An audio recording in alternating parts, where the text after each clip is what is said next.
I clicked go live, so maybe we're live. Yeah, I think we're live. Go ahead, boys. Well, we're recording on Zencaster, so all right. You're listening to Keyword Crypto. I'm JJ. I'm here with Michael, and we have special guest Richard Hart. Richard is a self-proclaimed e-commerce mogul turned. What is this self-proclaimed shit? Google it, dog. Look up the fucking corporate records. Like, don't what? Okay, go ahead. Yeah, it's true. I'm taking your word for it. I'm not. Don't take my fucking word for it. Trust is very cheap. Like we built crypto to get rid of trust. Don't trust. No, we didn't. We built Bitcoin to get rich. Well, maybe. We built Bitcoin to get rich. That's it. Just to get rich. That's why everybody still has their shit on exchanges. All right. True. Well, screw my intro. If you want to know about Richard, Richard, do the rest of your Google intro. him. Do the rest of your intro. We're time warping. No, that's it. All right. Keyword crypto, No, blah blah that blah, blah blah blah. Let's talk. That's how it goes usually. So I'm Richard Hart. I'll help the intro along. It's like a fledgling chick. It needs a little push out of the nest. I'm Richard Hart. Always. You can see me on Twitter at Richard Hart Win. You can see me on YouTube, which you probably might be now since we're live streaming this, at Richard Hart. Heart like the heart in your chest, HEART. I founded a cryptocurrency called Hex, which you can claim for free if you're a Bitcoin holder, as long as you had coins at the snapshot, hex.win. You can also transform Ethereum into it, so you don't have to deal with order books and exchanges that lose your money and get hacked and steal your money and all types of crap like that. Trustless is what I'm all about. And these fine gentlemen have a podcast I tried to visit their website, and it's so slow. I was literally counting the seconds. It took 20 seconds for the website to load. So I didn't even bother linking to it. But if you guys want to like say what it is, here's your chance. Keyword-crypto.com. Yes. For any of you budding effort to find it. For any of you budding entrepreneurs out there, there, it won't load because keywordcrypto.com there's no website there, but somebody has it and wants to sell it for $10,000, and we're not going to pay for that. So keyword-crypto.com. I'll give you guys a free lesson on branding after the show. You can avoid you can give it to us. Do it now. Do it right now. We want the lesson. So everyone in crypto is stupid. So everyone registers a company name and identity and brand that revolves around 3 or 4 words, and everyone has the same 3 or 4 words. So everyone has block, crypto, coin, bit, and then you can just mix them up however you want. And then now no one can remember the difference between anyone else. And then it sucks so bad because they actually differentiate by the TLD, the final 3 letters. Is it a .com? Is it a .info? Is it .org? Did they rebrand? Shit like that. Now look, I got hex.win, but I have a good excuse for that. It's a fucking 3-letter dictionary word. Fuck yourself. That's $1 million. Yes. Right? So, and if you want, so I've had other brands in the past. So for instance, I owned a marketing company with 150 employees. We did $60 million a year in sales, retail, mostly internet, some print, some radio, very little TV. And I learned that explaining how to spell something to someone is terrible. So I have a brand that I thought was good. So Skype, they became very successful. Doesn't make any damn sense, but it's pronounceable. It's like, nearly 1 syllable, right? Skype, it's quick. So I got Strape, almost the same damn thing, right? But for some reason, when I tell people Strape, they can't spell that shit. And then I say Strape, S-T-R-A-P-E. Yeah, street rape, I'm familiar. So strawberry grape, I'm like, yeah, Strape, like strawberry grape. It just didn't fucking work. So even brand, you have to say that over and over again too. Yeah, it was rough. So Hex, I never have that problem. You can't misspell it. You can't fuck it up. And if you do, I own the fuck ups and misspells too. So if you want to be giggly and type HECKS, yeah, I've got that, right? But nice. Hex, hexagon, you cast a spell which is hex, which we avoid that version of it. Lamborghinis are all filled with hexagons. Every future movie is filled with hexagons. Ethereum addresses are hexadecimal. It's an absolutely fantastic brand. And once you start wearing hexagon shapes, right, you just see them everywhere. They're fucking everywhere. And it's actually really neat because I'm getting the free brand impact without having to fill the world with hexagons. So by being able to tag on to something else, it's so popular. It's There's so many upsides to it. And it's so easy to type, 3 letters. I love it. How long did it take you to find that brand lucky. name? That brand I got lucky. shape? I got lucky. I just registered. I registered every Bitcoin domain that was reasonable, and so I've got like Bitcoin Tiny, Bitcoin Yan, Bitcoin, a bunch of Bitcoin everythings, right? Bitcoin ASP. So I wonder how many 3-letter names are left no Keyword good ones. Crypto can rebrand to. Oh well. The thing you have to remember is doing like the whole. it matters where you get your traffic from. Go ahead.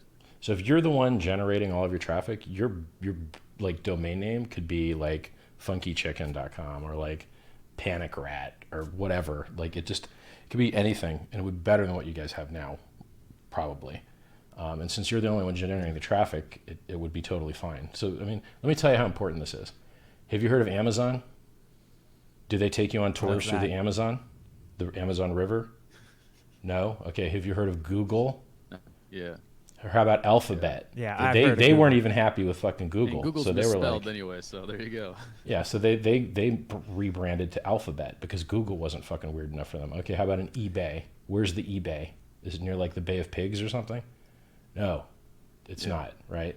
So when you look at these wildly successful companies that pay millions and millions of dollars to rebrand to fucked up weird names, you should kind of figure out that you can just start with a fucked up weird name because you're going to end up there anyway. Well, I think we actually did start out with a different name that didn't involve the word crypto, but we found that we weren't getting a lot of traffic, and it was hard to find us related to crypto. Like, Right. there weren't. It was back when there weren't quite as many podcasts. Now everyone and their dog has a podcast on crypto, but Right. at the time it was like you're looking at iTunes or wherever you get your podcasts, and you see crypto something, and it's like, oh, I'll listen to that.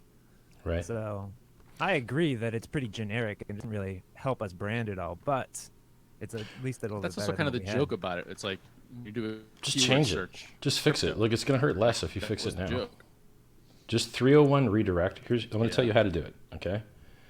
had. Okay. When we rebranded good. from Bitcoin Hex to Hex, we had to not do a full 301 redirect. So when you do a 301, HTTP 301, so the web crawler comes to your site, and your site gives it information, right? So the web crawler comes to your site, and it says, hey, I'm the web crawler.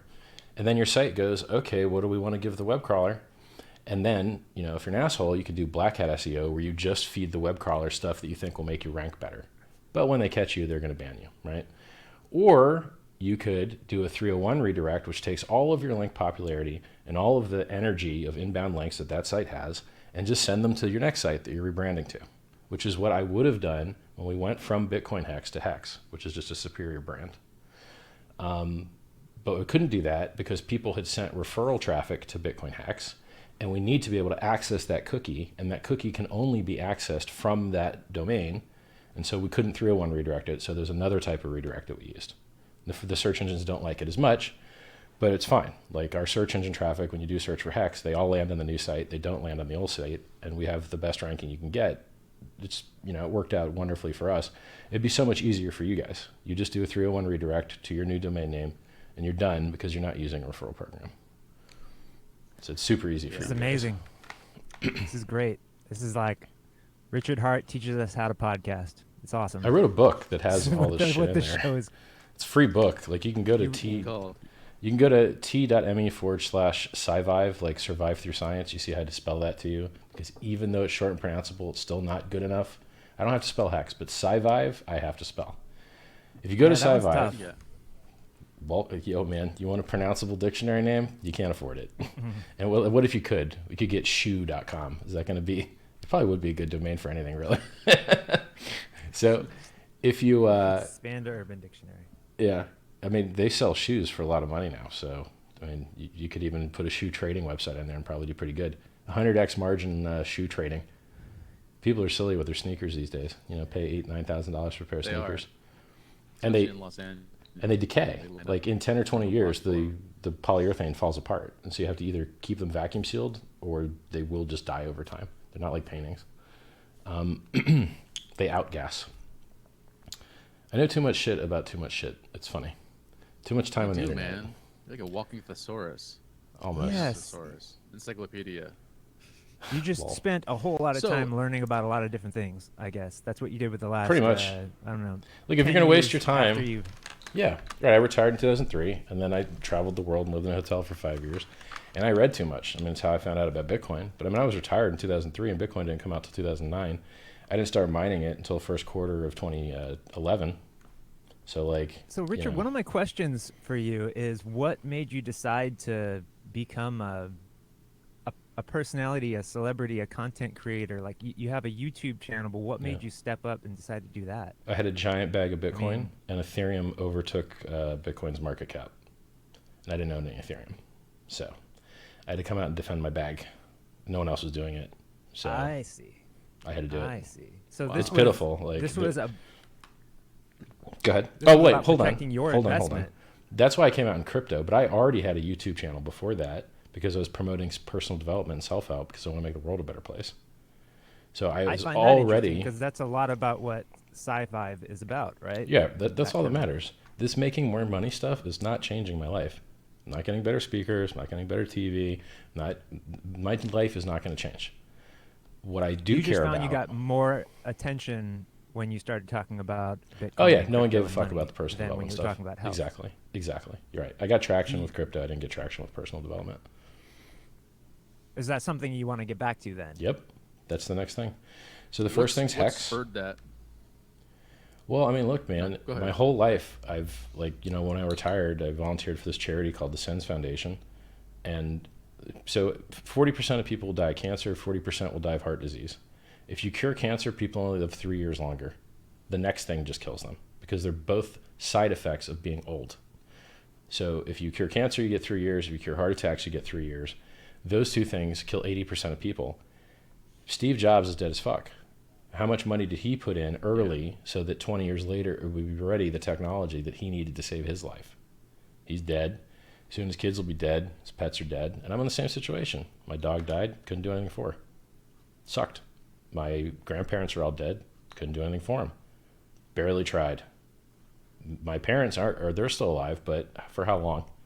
Right? They're not in fabulous shape. And then I'm next. And then everyone I love. And then you're like, okay, well, at what point do you realize you can put up a fight while you're still standing? But at some point, you're not going to be standing anymore. At some point, you're going to be fucking laying in that bed, not getting out of it, and you ain't discovering shit, right? You'll be happy to be able to get up to go to the bathroom. So I want to fight the Grim Reaper and put in the fucking good work now while I can. And so for me, it's easier for me to scale and make money and impact the world through crypto and then rotate that into making Sci-Vive more popular and getting other people to invest their money in the right place, which is saving their own asses. We don't need more literature. We don't need faster cars. We don't need better perfumes. We're in diminishing returns in so many places. We're all fucking dying, like literally. Fight. Put up a fight, right? Fucking, we need more medicine. We need more research. We need more material science. We need more computation. All of those things synergize and work with each other. You'll still get rich, but while you're getting rich, you might save your own fucking life. So for me, crypto... Yeah, but so from... Go ahead. But why does 3 years matter at the end of the day? Like, why is it worth Depends on where- spending your entire life savings trying to change things just so you can have 3 extra years? I mean, Well, if you're yeah, not that's a great enjoying point. the moment- Why would you waste your time on something that can only give you 3 years? Why wouldn't you spend the same time on something that give you 30? That's my point, is that once people realize that curing cancer and curing heart disease are just Band-Aids and you have to cure the regenerative medicine that prevents the pathology that causes those things, then you don't get just 3 years, you get 30 or 300. And then you say, oh, what if I get bored? And what if dictators never die? And what if we run out of space? And what if we run out of energy? And I've got all of those points shit on, and I've shit on them for decades. None of those points hold any fucking water. I'll crush all of them. So, like, I've already well thought all of this stuff I mean, out. like, hypothetically, you'll crush them all. But Bring at the end them. of the day, like, none Let's of them- go. Bring your arguments, bruh. Let's go. But remember, this is my No, domain my that I've been argument arguing for 10 years. Are you So happy right now? happiness My is... argument is, Go ahead. are you so happy right now that you feel you need to live an extra 100 years? That's not how Is it your works. life so amazing that you want to make sure it extends 100 years? You're framing the question with a presupposition in it, which is that your value system and beliefs for the world require that in order to do something, some other thing must happen. So you're presupposing there has to be a reason to do it. I could take the same question to you and Nope, go, not at all. I'm just asking you a basic question. Are you happy? Are you happy right now? And the reason why you want to live another 100 years is because you're happy right now. It's a basic question. Are you happy? If you're happy, I am then not happy, focused why on would you happiness. want to live an extra 100 years? I am not focused on happiness. Most people are actually not focused on happiness. You are not supposed to be focused on happiness. That's not how happiness works. Happiness is a staircase. That's literally the kind of the purpose of life is to feel joy in your heart. You think That's that, what we all but try then to when I achieve. go and look at your life, and we try to do it through money. We try to do it through hot women. oh we no, try you're to do mixing. it through cars. No, we try to do you it through can't. good You clothes. can't mix all People those are into trying happiness. to feel something Okay, in their heart. yes.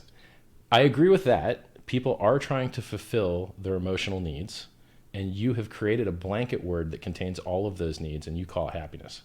So if you use the word happiness as a suitcase term to envelop all other emotions that people crave, then yes, by your definition, we are all looking for happiness. But if you look at it with nuance and resolution, and you say lust is different than contentment, is different than joy, is different than discovery, is different than going and seeing a scary movie. These are all exhilarating, pleasurable experiences that people choose to rotate through, and they're not happiness, right? So here's how happiness is actually supposed to work. Yeah, they're all different, and you're supposed to rotate through them. We're not supposed to have joy in our lives. What? That's not the goal of life. What? Is to have joy. That's what you said. Listen, it's very simple. All human beings have emotional desires, okay? So I'll give you the Tony Robbins system. I think I invented a better one, but I'm just going to give you the Tony Robbins one because it's easier, okay? This is good. Here's what people need. They have a need for certainty, and they have a need for variety, and those two things fight each other, and it's a paradox and it creates conflict, okay? In this conversation I'm having with you right now, if I saw a piece of the ceiling fall down right next to me, and another piece fall down right next to me, it would be very hard for me to talk to you because I would worry that that might fall on me, you see? And so we have to have certainty to operate. We also have to have uncertainty. If you watch the same movie every time, you're going to be a sad motherfucker. If you eat the same food all the time, not exactly happy, same song all the time, not loving it. So we have a need for certainty and we have a need for variety, and they fight each other. Now, who you are as a human being puts these desires in a different order, and then that changes your lifestyle as a human being. So if you're more certainty oriented, you may love driving in a larger vehicle, making sure you wear a seatbelt, driving the speed limit, not skydiving. Someone else will do that same shit, but also skydive because they have adventure and uncertainty higher up on their list. So let me give you the other needs. There's only 6 of them, and only 4 of them are truly legit. 2 are kind of like, maybe. So certainty and variety, easy one. Let's go on the next one. Connection and significance. If a person comes to you on the street and they say, hey man, I'm really out of money. My car ran out of gas. Can you give me some money? That's connection, right? You feel for that guy. But do you feel he's important? No. He needs something from you. So he connected with you and lost significance. Okay, let's take the opposite. Boiler Room, the movie. Ben Affleck walks in, throws his Ferrari keys on the table. I'm 26 years old and I'm a motherfucking millionaire and I love the way it sounds. And there's the keys to my Ferrari, right? And what happens? Becomes significant, but everyone hates that motherfucker. They remove the connection, right? So you've got another paradoxical balance where people need both, but they fight each other. So we've got certainty and variety, they fight. We've got significance and connection, they fight. And everyone has them on a different order. Some people are power gods. Oh, look, he's got a fist-crushing money necklace. He's got his own logo and golden diamonds on his neck. How absurd, right? So this is obviously significance-driven, right? But then I point to it and I say, look how obviously needy that is. Well, that's connection-driven. Okay, well, which way is it going to go? How's the coin going to flip? I just showed you both sides, right? So the last 2 needs, so those first 4 would you call the needs of the personality. The last 2 you would call the needs of the spirit, and these would be growth and contribution. And the more time you spend growing and contributing, there's no paradox. They reinforce each other. They get along with everything else. It's a great place to live there if you can. I'm not totally sure those are really there, but I'm okay with it. I'm like, all right, so be it. I mean, if you were in the business of selling self-help books, it sure would be awesome if the two best needs also just happened to sell a lot of books, right? So you got to really evaluate whether you really think those are there. I can tell you that belief system in human needs psychology, it's called the 6 human needs psychology, it is superior to Maslow's hierarchy of needs, which is totally unactionable, totally useless. You know, like this system I just taught you, if you think about why people smoke, well, one, if anything meets 3 needs at a level 5 or higher, it becomes addiction. So if you smoke and you get to connect with yourself, you get to stop whatever you're doing that you didn't want to do anymore and move somewhere else to do the smoking. So you get the variety, you get the connection with yourself to just do something and control your breathing and do something you're used to, a pattern. You also can look cool if you want, smoke it different ways, right? I've never smoked a cigarette in my life, but I've seen people on ads that look pretty cool doing it, right? Even though they're killing themselves, it does look cool. What else? It lets you spend time with other people. So it gives you connection, it gives you significance, it gives you variety. Maybe it gives you certainty. You know, maybe the chemical feel does it. And obviously that's going to be a very hard addiction to break. Well, once you realize all those side benefits, when you try and replace that habit with a better empowering one, you realize you've got to meet those same needs at the same level or higher, or the old one will come back. So you got to see what habits are really doing it. You know, it's the same thing with people that have cancer. You know, they get cancer and then their family starts actually taking their calls for the first time in 10 or 20 years, and they start actually coming to see them. And now they've got a side reason for that cancer to stick around. And what you'll find is that some people that have mental problems or health problems get so much side benefit from having the problem that it becomes their identity, and they hold on to that problem because of all the other benefits that they get.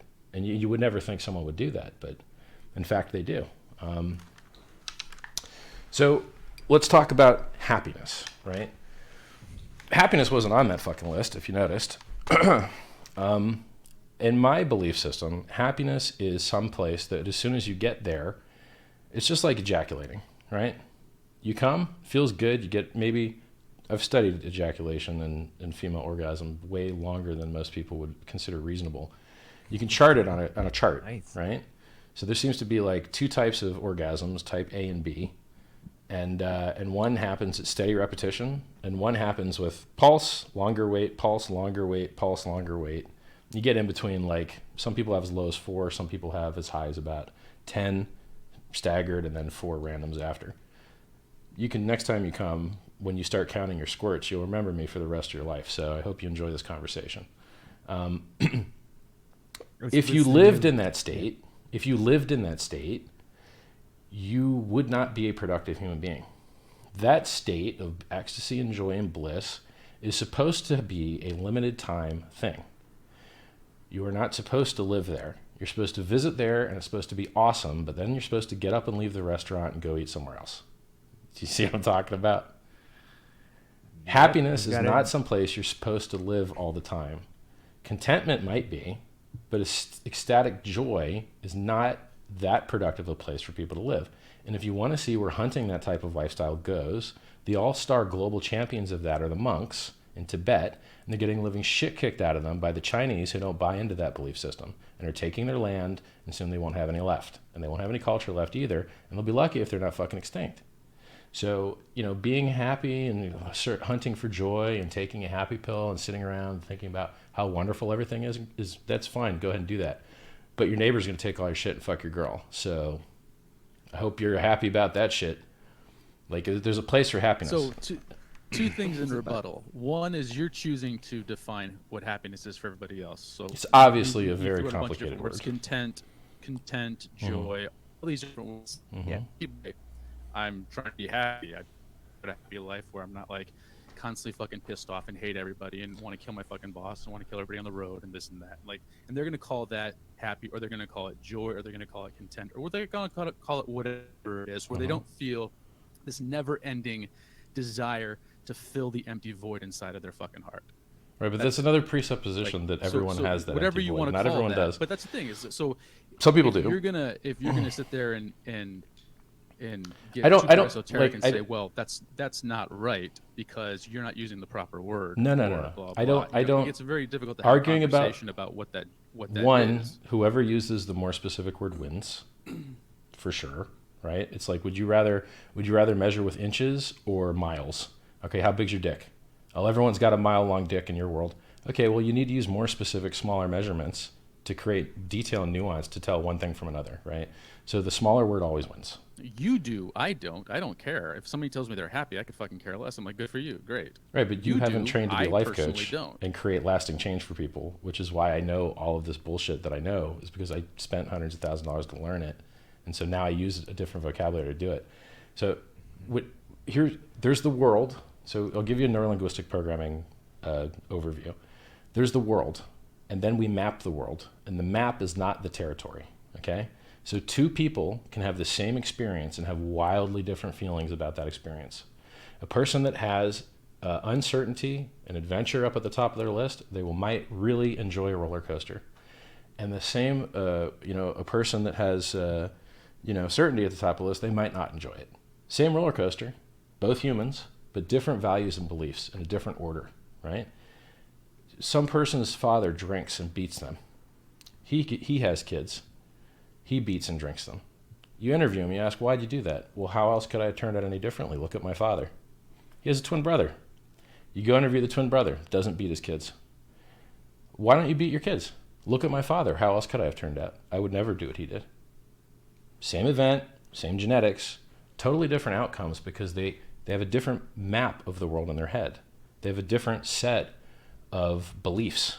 And we have situation-specific beliefs that are just like, just in this one spot, I believe this way. So if you want to change how people feel, you can change 3 things to do it. Their physiology, right? Like I could use better posture.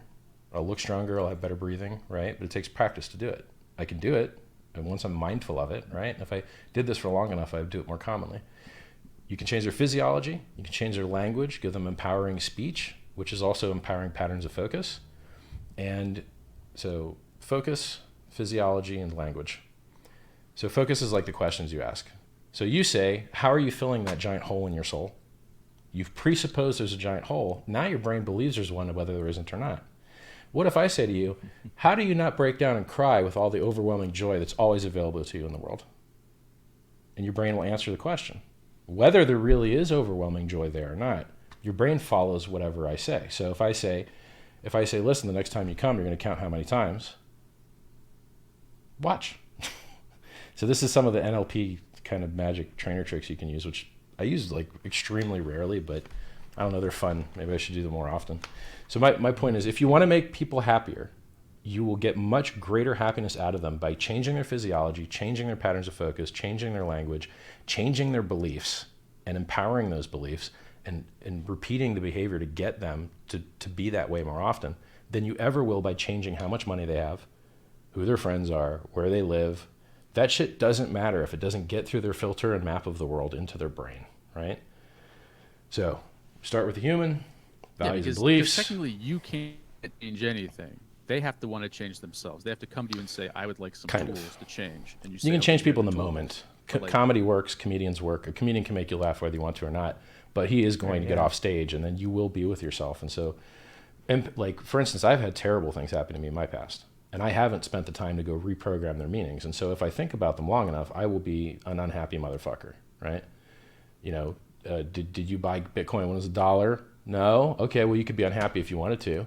Did you sell 20K? No, you could be unhappy if you wanted to. Did you buy Amazon? Right, I could give you like a million lists to be unhappy. You could be pissed off if you wanted to be. They're all investments. Or I could say, everyone fucked it up. You know how much Bill Gates loses every day? How much software have you stolen from Bill Gates? I mean, you probably fucked Bill Gates up. You probably stole a shitload of his software, right? And if you didn't, you know people that did. But is he sitting there focused on that shit? No, he's focused on the rest of the world and fixing it. He's not focused on himself. So anyway, so the point is, happiness is someplace you should go. I am a happy person when I'm doing happy shit.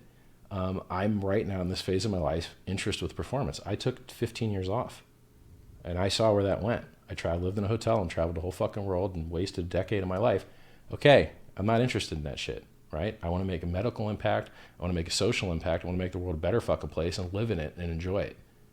Like, that's where I'm at. And sitting around and just fucking watching other people play video games or playing them yourself I did that shit for 10 years. I'm not interested in that anymore. So not only I've done the happiness thing, man. I know how to do it. It's like I'm not free of joy. Like I am focused on something else right now. And if I thought joy would get me there quicker, I would do more joy.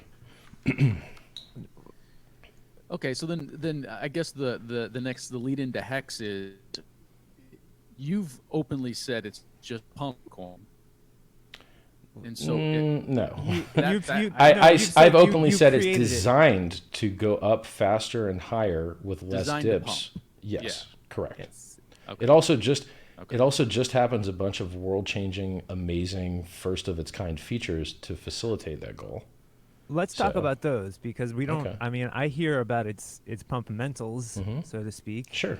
but I want to know exactly what it's going to change. Okay. in- Yeah. or So what so you what's think wrong with usability crypto? is. Sure. Well, what's wrong with crypto?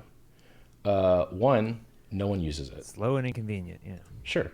Okay. And how many? It's been in existence for over 10 years, and it has less than 2.8 million wallets with let's call it 2.86 million wallets with over $1,000 in them. That's it. Are you talking Bitcoin right Yes. Yes. The most widely adopted, highest value. You could say most secure, although I don't think it is, and I'll explain why. That crypto has 2.86 million wallets with over $1,000 in them. It's existed for 10 years.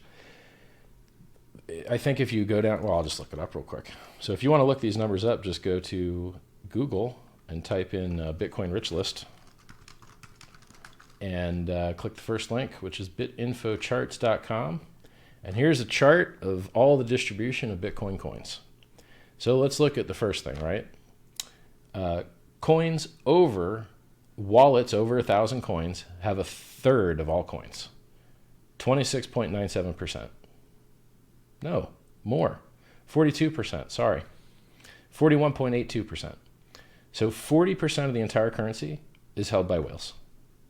Now, the whales are actually even bigger than you think because most people have more than one address. These are just addresses, right? So there's literally 100, there's 2,042 addresses with over 1,000 coins in them, and they hold over 42% of all Bitcoin. So you're saying that Bitcoin is not very centralized. It's not very decentralized. Well, I'm going to speak very specifically with you because since we're doing this, since you guys don't even have faces, it's just me. You don't have to. We're going to do this the way I want to do it, and it's accurate.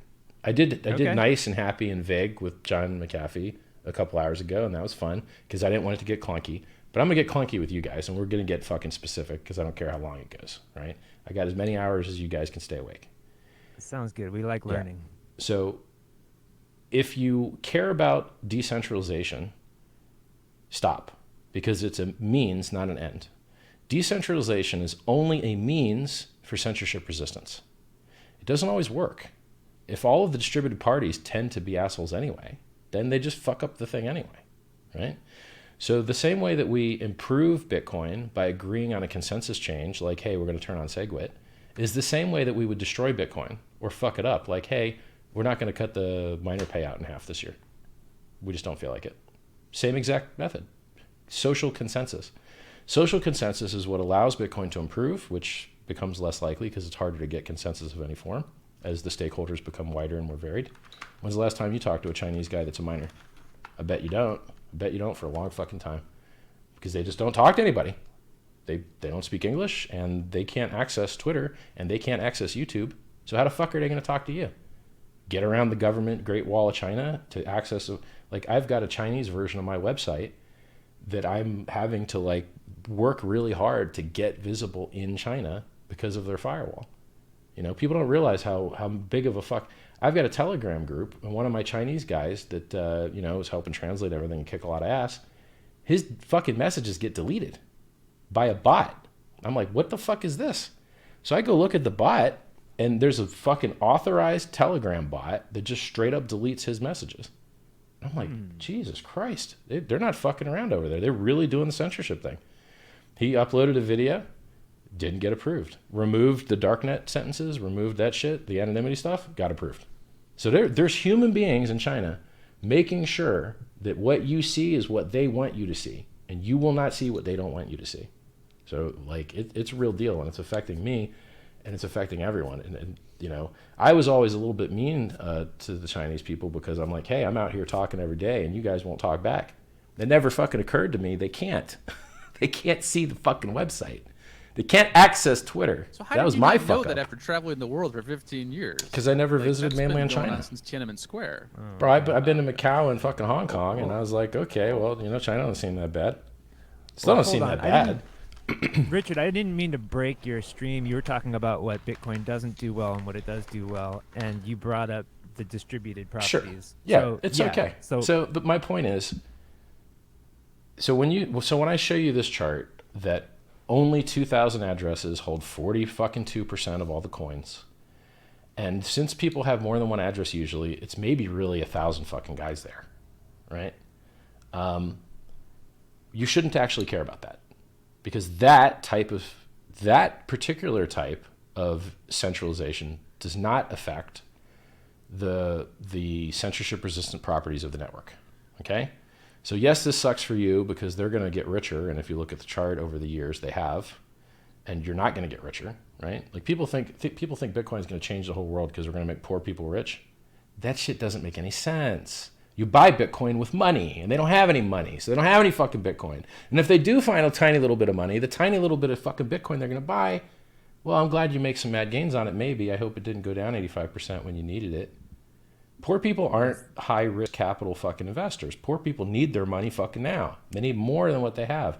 They don't have 3-year time horizons to fucking hope it works out, which is what you've needed to always be cash positive in Bitcoin. So then how is Hex fixing that problem? Right. When I got into Bitcoin, it was free. That's how they onboarded me, and then they got my money. They gave me something free with the mining, and then they got my money. I fell for the freemium. We have freemium. Bitcoin doesn't have freemium anymore. If you want Hex, you get it for free by being a Bitcoin holder. A lot of people have Bitcoin, right? A lot of rich people have Bitcoin. A lot of rich people have no Bitcoin. poor people. Pretty much Go back not. to what you said. No poor people have Bitcoin because they can't. Yeah, pretty much not. Like Roger Ver was a millionaire when he bought into Bitcoin. I was a millionaire when I bought into Bitcoin. And everyone else is like, we're going to change the fucking world. I'm like, yo, Roger and I got more coins than all you fucking idiots. And it's because we were rich to start with. Like, what the fuck are you talking about? Like, you got in last. Like, and now you got in last and broke. How the fuck do you think this is fixing social inequality or the Gini coefficient? It's not.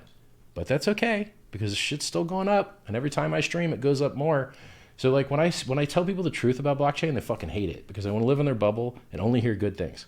I'm going to tell you the truth. People actually hate our podcast. Try to talk about those truths. Yeah, I can tell you right now, you guys are probably doomed for that because people don't want truth. Those truths. Oh man, people do not want truth, Lightning bro. Network. Yeah, it's betaware that's lost people's money and may work well one day, and if it ever does work well, it'll work well for every crypto. We all use the same fucking like BIP39 based addressing system. They're just, so you figured out a way to onboard people. Yeah. So how do we onboard crypto. people? Right. We give them free crypto the same way I got onboarded. So people with Bitcoin are going to get free Hex. Exactly. That's cool. Right. And we've got a referral program. Tesla's got a referral program. Amazon's got a referral program. Every fucking Ponzi scheme's got a referral program. Everybody's got a referral program. Does Bitcoin have a referral program? Nope. Okay. Well, we have one. Pays 20%. You guys should get a link. You want to know how easy it is to make a link? Hex.win / $R equals your fucking Ethereum address, and you're done. There's no sign up. It's that easy. You get 20%. Somebody claims, you get 20% of their stack. Show notes, people. Yeah, we'll have a link. And they get 10% more for using your fucking link. So they should be happy that you gave it to them, right? And the currency just inflates to pay both you guys. You can double dip them, which I think is really cool. You can get them to free claim with Bitcoin, and then turn it into Ethereum, and then send it to the adoption amplifier to then turn it into Hex, and then you got the 20% off their claim, and you got the 20% off of their joining the adoption amplifier. So it ends up of about 40%. I gotta say, man, like I was listening to your David interview, and I'm surprised you didn't have a heart attack because you seem so annoyed. But that guy was I will such an say idiot. that what you just said really fast. I've been following Bitcoin and all the technology for the last 3 years. And what you said, I was just like, I'm going to need to see that like 3 more times. Or hear it 3 more times. Okay. Because you're going so fast. Yeah, and my I think bad. You think everybody's following you. My bad. And I think you're right. You're in desperate need of an editor. Yeah, you're desperate need of an editor. So I should do this slower. You must get frustrated with how slow everyone thinks. And No, man. I don't. Truthfully, I don't. It takes a lot to get me there. I can get there. That Dave guy almost got you there, man. No, No, not even. Well, I mean, I was covering my face a lot. When I started doing this shit, it's like, oh, I saw you. maybe close. Maybe. Maybe he got me there. See if we can get you there today. Let's just see. We got 4 hours to get Richard right. Hart as pissed off as possible. So here's how you free claim. No, we're trying to get him healthier. We're not so trying let's to get talk- him worse. So Let's talk about. That's we, right. we want to Let's- help. See, our goal is to help poor people. I'm So here to if cure you have cancer. something- We're all poor some way, right? You know, I could use some more lack of calories. Give it a rest. Let's Um, move on. I don't want to hear your magic crystal shit. Just go Thanks. watch Tony Robbins. He does this. He's gonna tell you the exact same shit I just told you. You know, he'll be charging you a little extra. Just read the book. Go watch the Netflix show, man. Literally, All right, just go so watch Not Your Guru. Here's the thing. So I get it. Hex is awesome. It's gonna pump, and a lot of people who own Bitcoin are gonna make a lot of money. What does it look like after that? Is there an adoption to this? Is there Yes. a use for it? Yes. Is there going to be some sort of S curve where it's going to flatten Yes. out and it's going to Yep. be ubiquitous? All of that. That's all true. Everything you guys just said is true. So, Keep going. what makes Yeah, what's what it gonna makes look like? right? What makes the price of a cryptocurrency go up? Is it adoption? Nope. Well, why not? Because none of this shit has any adoption. Is it darknet? Nope. Why? Because you can go on the darknet and see how much fucking feedback people are getting and calculate what percentage of feedback they get on transactions and calculate their net sales or look at their fucking wallet addresses and you can see how much the darknets are making. It ain't darknet. All of crypto is speculation. It's all speculation. It's Tether. It's all Tether. You know what else is speculation? Coca-Cola and Pepsi and your house and software and everything's speculation now. So it's not like you can transcend that paradigm if it gives you a bad taste in your mouth. If you don't like everything being speculation, you're going to need to become a communist and fucking move somewhere where capitalism isn't, because in the world we live in, everything has been tokenized and monetized. Everything. Your attention span, your consciousness, your minutes on site, clicking and refreshing forever like a fucking pigeon, right? All that shit. It's all monetized now, right? So you can't even transcend that paradigm, even if you fucking wanted to. You could try and move to Israel and live in a kibbutz or something. Maybe that'll work. So, you know, saying that Bitcoin is just speculation, it's not actually an insult. That's fine, right? So Yeah. people that buy Coca, yeah, people that buy Coca-Cola stock aren't in love with sugar drinks. Like, I heard that you love my stream. Go ahead. Don't let me cut you off, please. Tell me more. No, I just add that's one of the things that I like about your streams is that you're very transparent about, like, hey, this is a pyramid. That's okay. Let's keep moving. Like, it's not even cool. a pyramid. So, well, I mean, it's not. Go ahead. I have the most cogent definition of these terms that I have found, and I hope they become more popular because I think I did a good job packaging these Everybody ideas. think that, Richard? I hope not, because most people are stupid. I so. have the most cogent definition of this word. You should No, probably for real. Ownership of it. probably No, I'm a publish domain new- expert in this space, and I get to actually invent new words and popularize them.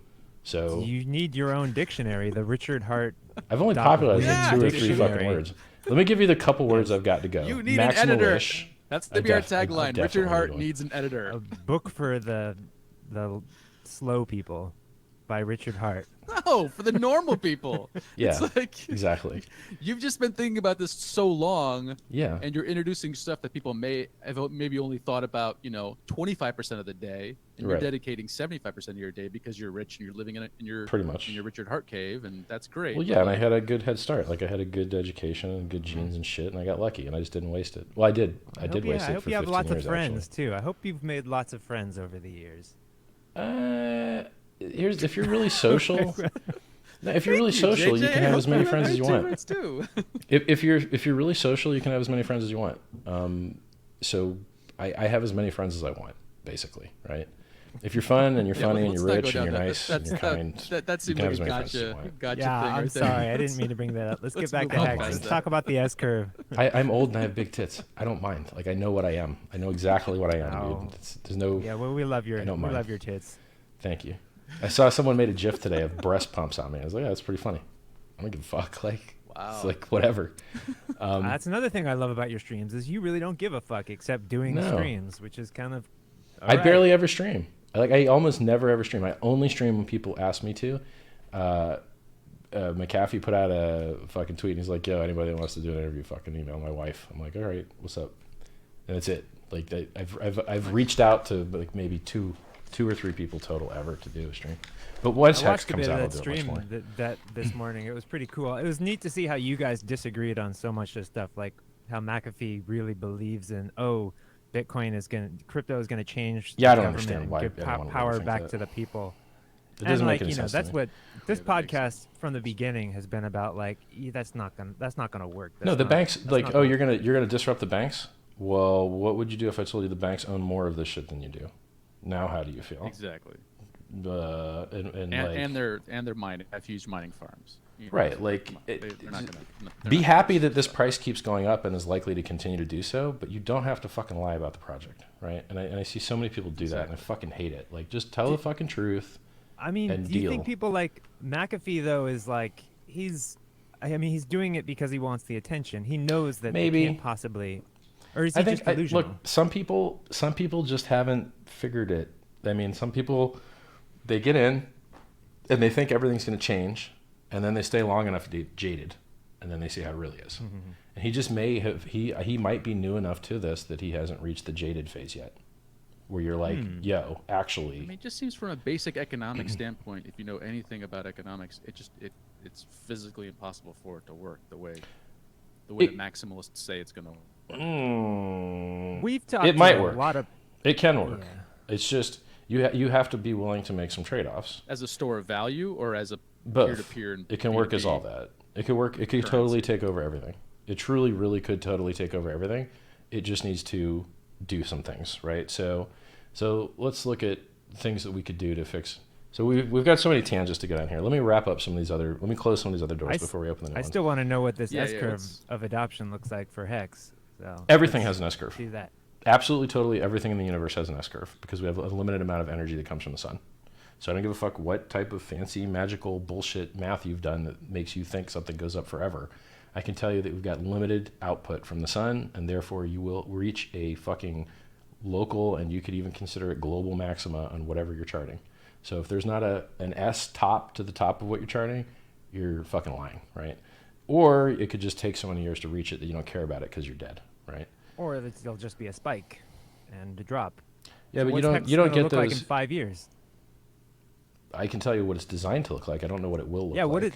what is it designed? What do you want it to look like? So currencies go up because more people are buying than selling. They go up easier if there's a bullshit reason that people barely understand. So every Ponzi scheme that comes out, the bullshit reason they give you is arbitrage. BitConnect was arbitrage. You give us your real Bitcoin, we give you a shit coin that isn't worth anything anywhere and isn't traded anywhere. And then we give you this fake bot that pretends to make profit by doing arbitrage, which is just a fancy word that you can't understand for some reason. And then, we take money from people and we take new money in and we give it to the old people. We take new money in, we give it to the old people. But then we gave the old people so much money that there ain't none left to give them. And then you got to collapse. That's what a Ponzi is. So a Ponzi is when you make promises to make returns on investments that you can't possibly make, and then you run out of money paying those, and you have to just exit scam when you decide to break the promise. Is how that works, right? It's different from a pyramid.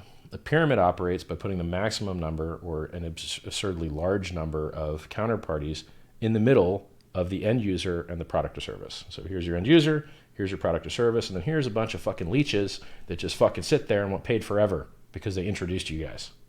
That's not an efficient business model. So that's the reason pyramids suck, because a bunch of assholes just sit around doing nothing, making money off of people that they introduced a very long time ago, right?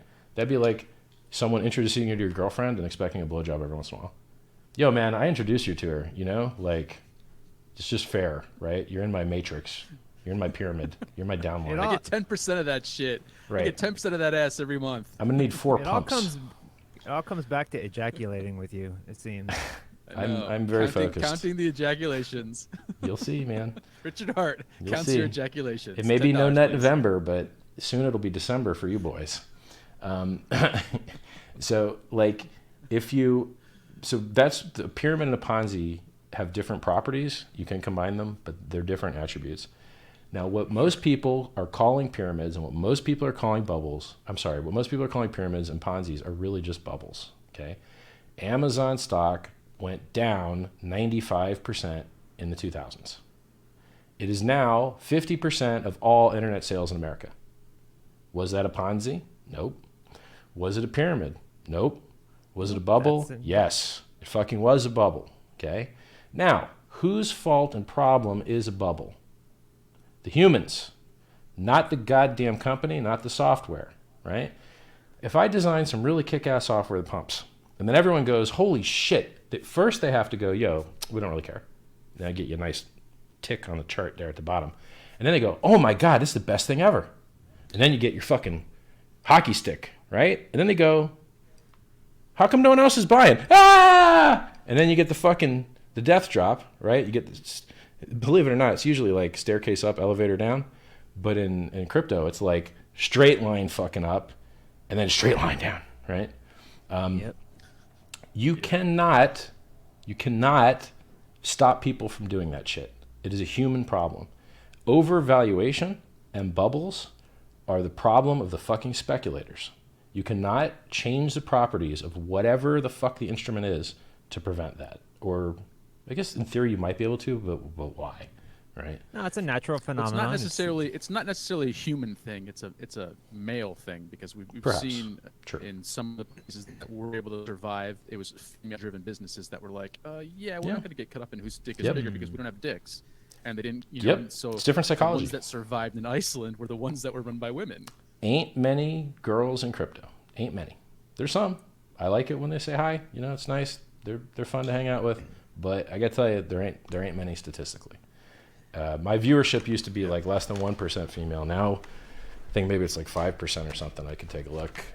Actually, we'll take a look while we're I won't do it. Hex is designed to bubble and then stay bubbled. Flatten out. It's stabilized. Just stay bubbled. Yeah. So here's how we do. No one minds up volatility. They mind down volatility. So how do you? So people. Bubbled. Yeah, stay bubbled. If you have a bunch of people. God, this thing is so good. It's so good. It's so fucking good. Okay. How do Ponzi schemes? We're talking about Hex. We're gonna pause for a minute and let Richard stroke his ego. Yeah, I was gonna say, are we talking about ejaculating again? The price will ejaculate. Listen to this shit. It's so good. In a Ponzi scheme, they offer you returns that they can't give you. Okay? They offer you like 1% a week or 10% a month. Okay? So I think BitConnect was 1% a week, and I think Plus Token was 10% a month. Plus Token owns 1% of all Bitcoin. They have 200,000 coins from a Ponzi scheme that they operated for less than 2 years. They are the people that bought the 3,000 bottom. They are the 3,000 bottom. They're also the 14K top. When their founders got arrested, it was the 14K top. They were the top when they got arrested. Okay? Yeah. So how are they able to do that? They have a referral program, and they promise you insane gains. And they have a new token with no previous bag holders selling into it, holding the price down. That's how they do it. What does Hex have? Hex has a referral program. Hex promises you mad gains in Hex. And let's compare the mad gains. Can we promise you 1% a month? Nope, that's not how it works. But we can promise you something better. All of the unclaimed coins go to the people who stake. And they get multiplied by adoption bonuses. So if 50% of people claim, they get the payment increased by 50%. If 50% of the coin mass claims, they get the payments increased by 50%. So of all the unclaimed coins, you get even more if more people claim after you, right? So you're getting the unclaimed coins. If you just gave people unclaimed coins, they wouldn't fucking tell anybody. They'd be like, yo, I'm going to get all the coins myself. We're going to keep the shit secret, which would murder the USD price, which matters the most. But they don't think that far. They just want a bigger stack of a smaller pie, and they keep it a fucking secret. And then the project fails. So how do we counterbalance that? We tell them, look, the more people that claim, we're going to pay you even fucking bigger, right? We're going to amplify how much you make as an early guy because they're getting in after you, right? So the adoption bonuses. So really fast, who's we? Who's we? The stakers. What do you mean we? Okay. The staker. Well, so you said we're going to pay you more. Right. The smart contract. The game theory. The uneditable, audited 3 times by 2 entities. One economics audit by a mathematician. So Chain Security, that's done a couple $2 billion of value secured through their audits. They're tied for top 2 auditors. Okay, no, I believe you about the audits because I've been following. So like, we're gonna operate from moving forward that the audits are legit. Mm-hmm. You've got them done, and you're just waiting to do what you're thinking. So let's. You don't need to convince us of that. Sure. I'm just going to take your word for it because right now there's no way to prove not. But so let's get back to the very, very basics. Is what's the starting amount? Is there going to be inflate? Or is it going to keep growing? Is it going to be fixed? Is it going to like, so where are these coins actually coming from? Are you just producing, are you pre-mining everything and then giving them out to everybody? Nope. And so let's start from there.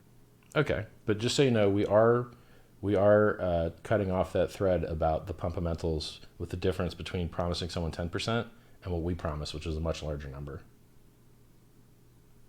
We promise a much larger number. We might get back to it because I'd rather start. I feel like we kind of jumped into. I don't mind it. So I'll just summarize that thread as you will mathematically see that if no one else stakes after you, you will make a fuckload higher percent than 10. You'll make hundreds of percent, right? It will be a very large number of percent. Based in coins, not based in hex, exactly. Giving you cash. Right. So I can explain to you design parameters and not be a security. I'm just explaining software to you, right? If I start promising you USD gains, I'm not a financial advisor, right? So I have no fucking idea who's going to buy or how much they're going to buy. I have no idea. I don't know any of those things. I know the system parameters that are designed to have certain effects, and I can explain those to you. And it's very likely that the effects will work. Well, just really fast for our listeners, the reason why he's not saying we're going to give you 10% money in USD is because then it becomes a security, and that is technically illegal, right? To do that, it would require you in many jurisdictions to register as a security or investment contract.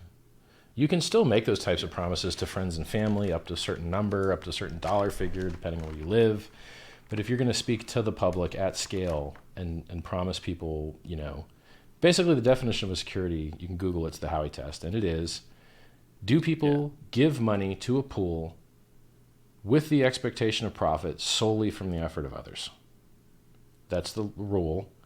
And in our system, we're not an airdrop. We don't have any coins to give you. You mint your own coins.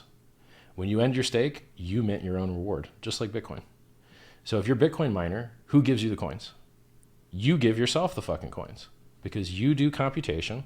And when your computation meets the rules of the network, you make your own coins. And everyone else looks at your proof and goes, yeah, it's cool. He made those coins. They're legit. Hex is the same way. We just have to have different network rules. We have the same network rules Bitcoin has with proof of work. So let's get to the basics really fast because you're going a mile a minute. And I you get 10,000. You get 10,000 hex per Bitcoin. Let's say I have. Okay, so you get 10,000 hex per Bitcoin, and I'm going to do it. You have one Bitcoin. So if a billion people, let's just say a billion people have one Bitcoin each, even though that's mathematically impossible. Let's say a billion people do. Every single one of those billion people would get this. If they chose to, it, right? You wouldn't be they have to perform the computation. So I'll just explain this part to you from the beginning. There is inert code sitting. So in Bitcoin, the code sits in the nodes, right? It lives on GitHub at Bitcoin, github.com/Bitcoin or whatever. I don't remember the URL exactly. And then that's where the code lives. And then people take that code and compile it into binaries and then run it on their servers. And that is what is the Bitcoin network.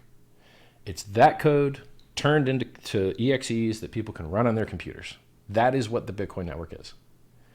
Now, when they upgrade that code, sometimes it creates bugs and it fucks the network up, right?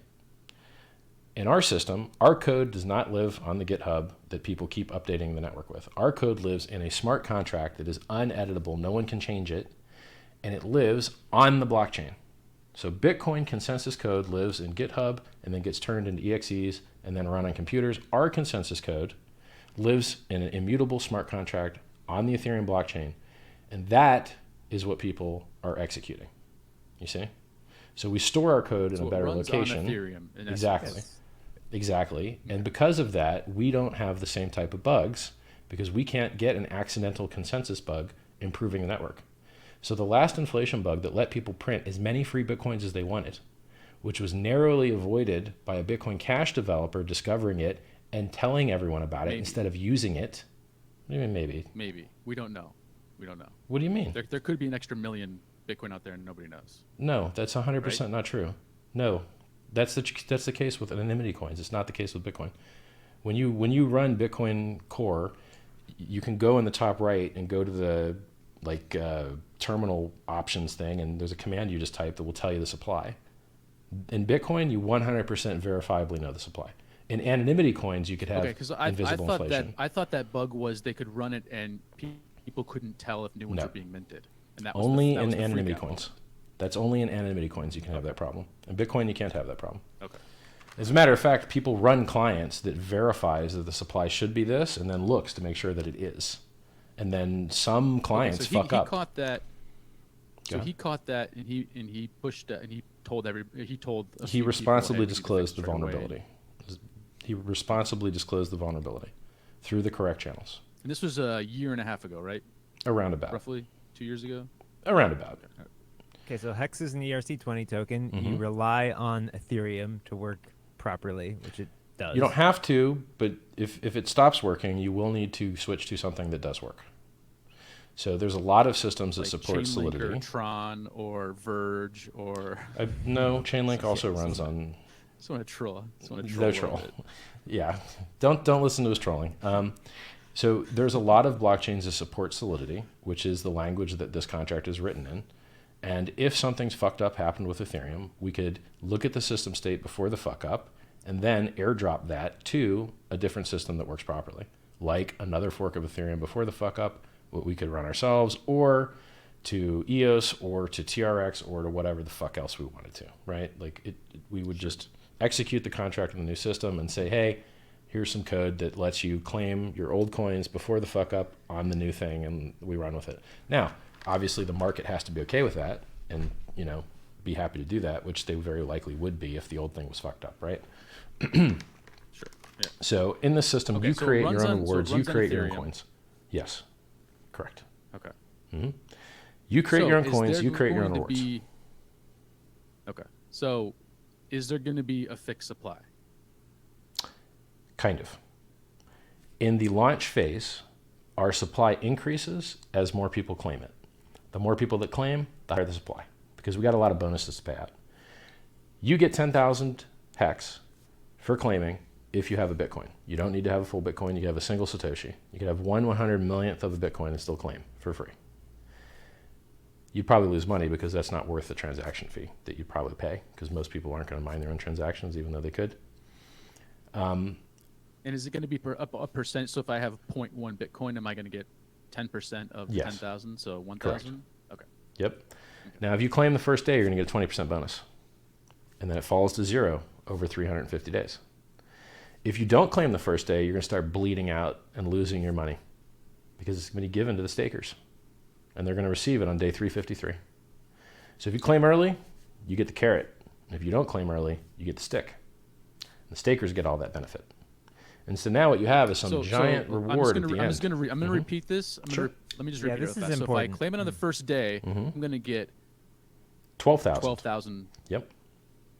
But if I claim it on the second day, I'm going to get You're going to bleed out. You're going to bleed out your whole stack over 350 days. Okay. So if you wait till day 175, you're missing half your stack. Yep. So starting on day 2, losing the amount that I can claim. Okay. You not only start losing the amount you can claim, you also lose the bonus too. They both fall off to 0. Yeah. So if you don't get in early, you're going to get fucked up.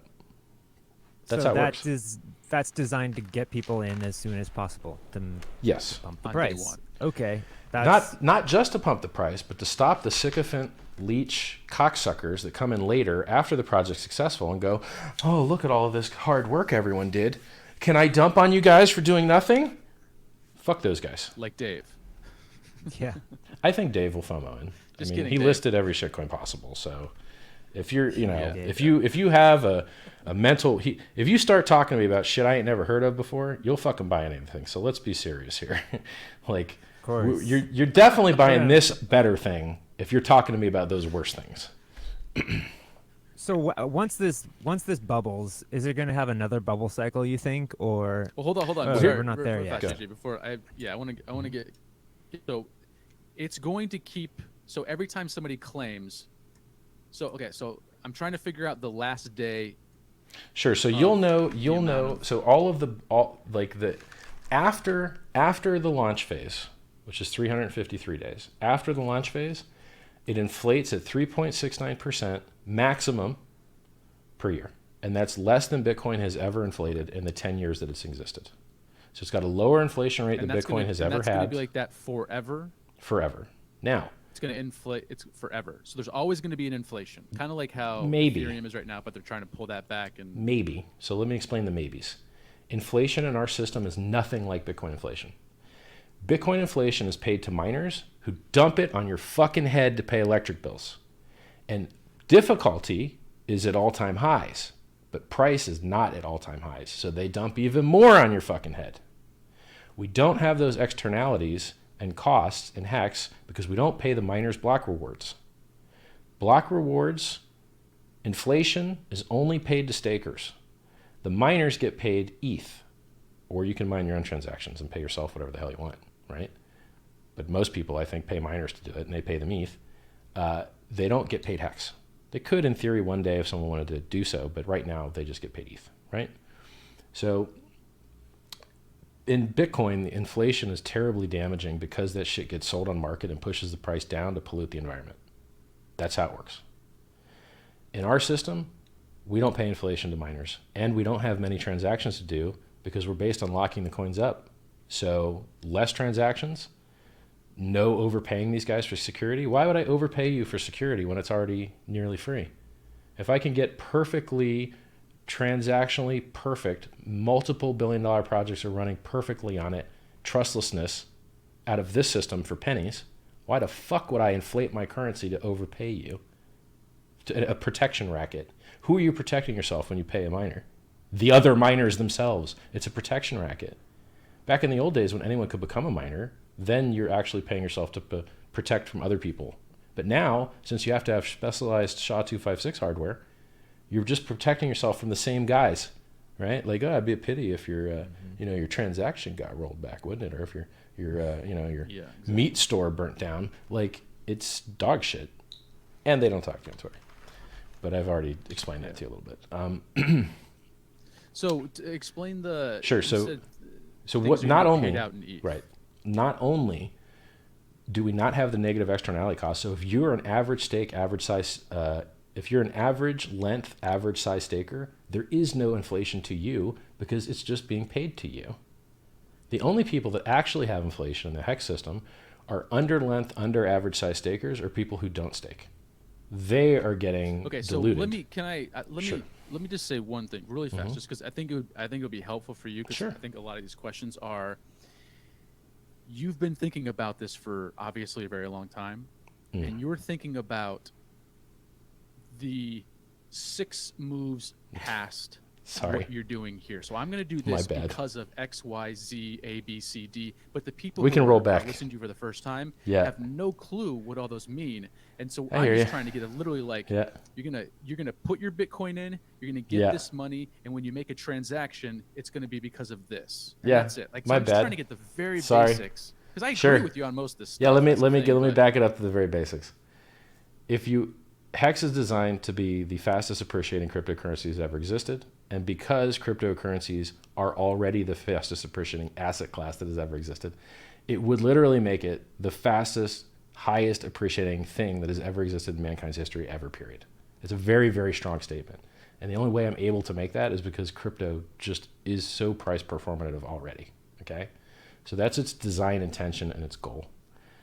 Bitcoin can't replace CDs. It can kind of replace currency.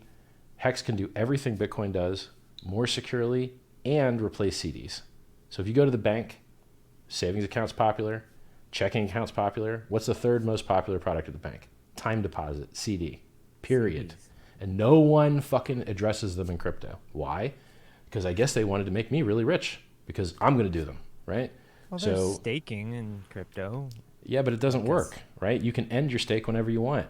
That's not the same. So masternode and a staking system that you can end and dump the price whenever you want is fucking useless. The whole idea is that you can't dump the price because you staked your coins. No one else does that shit, but Hex does. It's the world's first blockchain CD, and it addresses a larger market cap than currency. There's more money in CDs. There's 7.2 trillion in CDs alone in the USA and China. That's more than there is printed currency. It's a larger market than cash. Okay, so hold on. So Hex is designed to be what a CD is to a bank. In essence. Kind of, yes. One of the things, yes. Okay. Yes. Okay. And now, are you trying to use it as a usability, like point of sale purchases, and it does all that shit better than Bitcoin does. Are you? But it doesn't have to. Like, yes, we can do that. You can do that if you want, but that's not what pumps the price the hardest. See, if you want the price to pump, if I buy $1 of your crypto to do a transaction with it, $1 gets sold on the other side, right? Oh, I'm going to buy your magazine for $1. I give the network $1. And I get the magazine, and the guy got the $1, and he sells that shit. And the Bitcoin gets left, the fucking currency, all it had was a transaction. It didn't get any pump. Pump comes from people not having transactions. They buy, and they just hold it. They don't do anything with it, right? So yeah, we talk about this all the time on our the velocity of money, as the velocity of money increases, the value of the money decreases. So... But isn't that the ultimate goal for crypto is usability? Yes, it is. A stable... But it's a stupid goal. It's not as good of a goal. Yes, it is an awesome, useful, it is an amazing thing to make the world a better place, but it does not help the price to pump as much. No, I'm not even saying it makes the world a better place, but if nobody's using it, then it kind of... A thing that no one uses will appreciate faster than a thing people use, as odd and weird as that is. Well, that's Bitcoin. It's weird and it's odd, but it's how it is. No, I'm agreeing with you on that, yeah. but that you wouldn't want to use it. You can. And so if the purpose of it does the other shit better too anyway. The transactions are cheaper than Bitcoin also, and it plugs in more places, and it's actually programmable money, and you can actually build smart contracts on top of it and references to smart contract. Like, it does all of that payment shit better, and that's fine. Like, I'm glad to put it on our list of look at all the cool shit we do better. But I care about making the price go up. And to make the price go up, we need people to buy it and hold it, not buy it and sell it for transactions. The only benefit for the buying and selling transaction shit is that some percent of that will get held by people transactionally as a float. That's the only actual price pump that comes from a payment network. Payment networks aren't worth that much. So Noah Smith is an economist that we have on every once in a while, and he said that good money's always going to push out bad money. And good money. He's talking about Gresham's law. He's talking about Gresham's law, and we try to keep it really basic and simple on the show because not everybody. You fucked up having me on, dude. You brought the wrong guy, mate. No, that's all right. I'm gonna be your editor today. I'm just gonna keep on reeling you in. All right, I'm all right with it. Breaking it down. So at the end of the day, why would somebody want to worry about if they have it's like, okay, so I've got Richard Hart's Hex, I've got Bitcoin, I've got this, and no one's using any of them. So from an investment standpoint, I'll pick one. But sure. Then eventually, when the usability one finally breaks through, whether it's Nano or some version of that or some version of or that, whatever, one of them finally breaks through and everyone in the world is using it. Yeah. At that point, what's going to be the purpose of Hex or Bitcoin or something that people aren't using? And they're just like, oh, there's a store of value. Why? I don't know, because it used to be 100 years ago. Like, literally, what's the purpose at that point? This is like similar to saying, like, what if everyone just watches one television channel? Or what if people just use one brand of computer or read one book or have one shoe? No, he's not. He's not saying that. Why are people storing but it's gold just, when people are realizing, oh, well, gold isn't really useful anymore because gold just went up 30% this year. Around, so why are we... Gold's up 30% this year, and no one uses it for transactions. So you're just that's our point. Asking, this idea. That's the point, right? If 200 years is it still going to be that way? It could be. That's people still going to use gold as a store of value 200 years from now. They may, yes. Reasons not to use it. Yes, they may. They might. But yeah. Like if we have a war that makes technology work a lot shittier, then it's even more likely, right? So So I mean, but that's These my point with questions. tax is like, so Like, are, so let's are, be serious. are we using it? Why Are do we you not give a using fuck about what happens in 20 years when you become a millionaire in a fucking year? Figure out year 20 and year 19 or year 18 or year 15, or like, it's just irrelevant. Like, navel gazing and dreaming about the far future is so unnecessary when we're in the fastest appreciating thing that ever exists ever, right? Like, it doesn't really fucking matter what happens in 15 years. Well, If then, you're why would I look you're at so a year fucking as rich. opposed to tomorrow? Yeah, Well, they're just- and you're I just- think that you're designing a cryptocurrency to pump, and you are designing something that is supposed to work better than Bitcoin. Yeah. I'm assuming you have it designed for the future, and that Yeah, future we've extends handled all more than that, but 5 that years. doesn't mean I feel comfortable making price per. Like, how do I explain this? When you use I'm base. not asking for a price prediction at all. I'm asking, like, is it going to be usable? Are people going to want to use it? And if Yes. people aren't going to want to use it, what's going to separate it like 50 years from now from? Because that's the thing. Like, a lot of people are like, I'm investing in the future. I Okay, want to invest in something hold that's on, going to be hold on. around. Let's so go I can back. hand it to my kids Right. or whatever. If we want to say crypto sucks, we can say that. If we want to say it's awesome, we can say that. I can support both sides amazingly. So we've covered the crypto sucks angle. Let's cover the crypto's good angle, right? All right. How much money is being hidden offshore in tax havens? 13 trillion. Yeah. Okay. What percentage of that could crypto take? You live in one. You tell me. What percentage of that could You- Bitcoin you take, right? live in A large percentage, right? Okay. Yeah. Do people like transactional fast networks? Like, PayPal has a value, right? So could a human peer-to-peer version of PayPal also have a value? I would say it's probably less, but sure, let's assign it a value, a couple $100 million there. Okay, do people like anonymity? Do people like the dark net? Okay, a couple $100 million there. You know, you start adding these things up. Okay, how about digital gold? Could we take some of gold's market share? Yeah, we sure could, right? So if you take offshore banking's market share, and you take gold's market share, and you take PayPal and Visa and MasterCard's market share, and you take some of the central banks' market share, because, you know, if this stuff is widely used, or wide enough that nations decide to get a little taste of it for hedge, right? Like, some nation adopts it. If some smaller nation adopts this as a currency, we don't have to go and hear these stupid stories in legislatures about how Bitcoin's not a currency anymore. Because we could go, oh, it's not? Well, look at that country. Because it is right there. So we're going to have those currency laws now, and you guys can shut the fuck up, right? Those things are very likely to happen, right? Like, this stuff is valuable enough. I think the Marshall Islands already has actually a crypto. It's just not Bitcoin, unfortunately. So because we could have used that for legislative leveraging. Something like Romania or one of those countries owns like 5%. Bulgaria, I think it is. Because they just been buying it nonstop. Might have been Romania. I think they seized some darknet guys' coins, and they got like 400,000 or something. Yeah, that's how they got it. Yeah. So there is a crypto future. is good.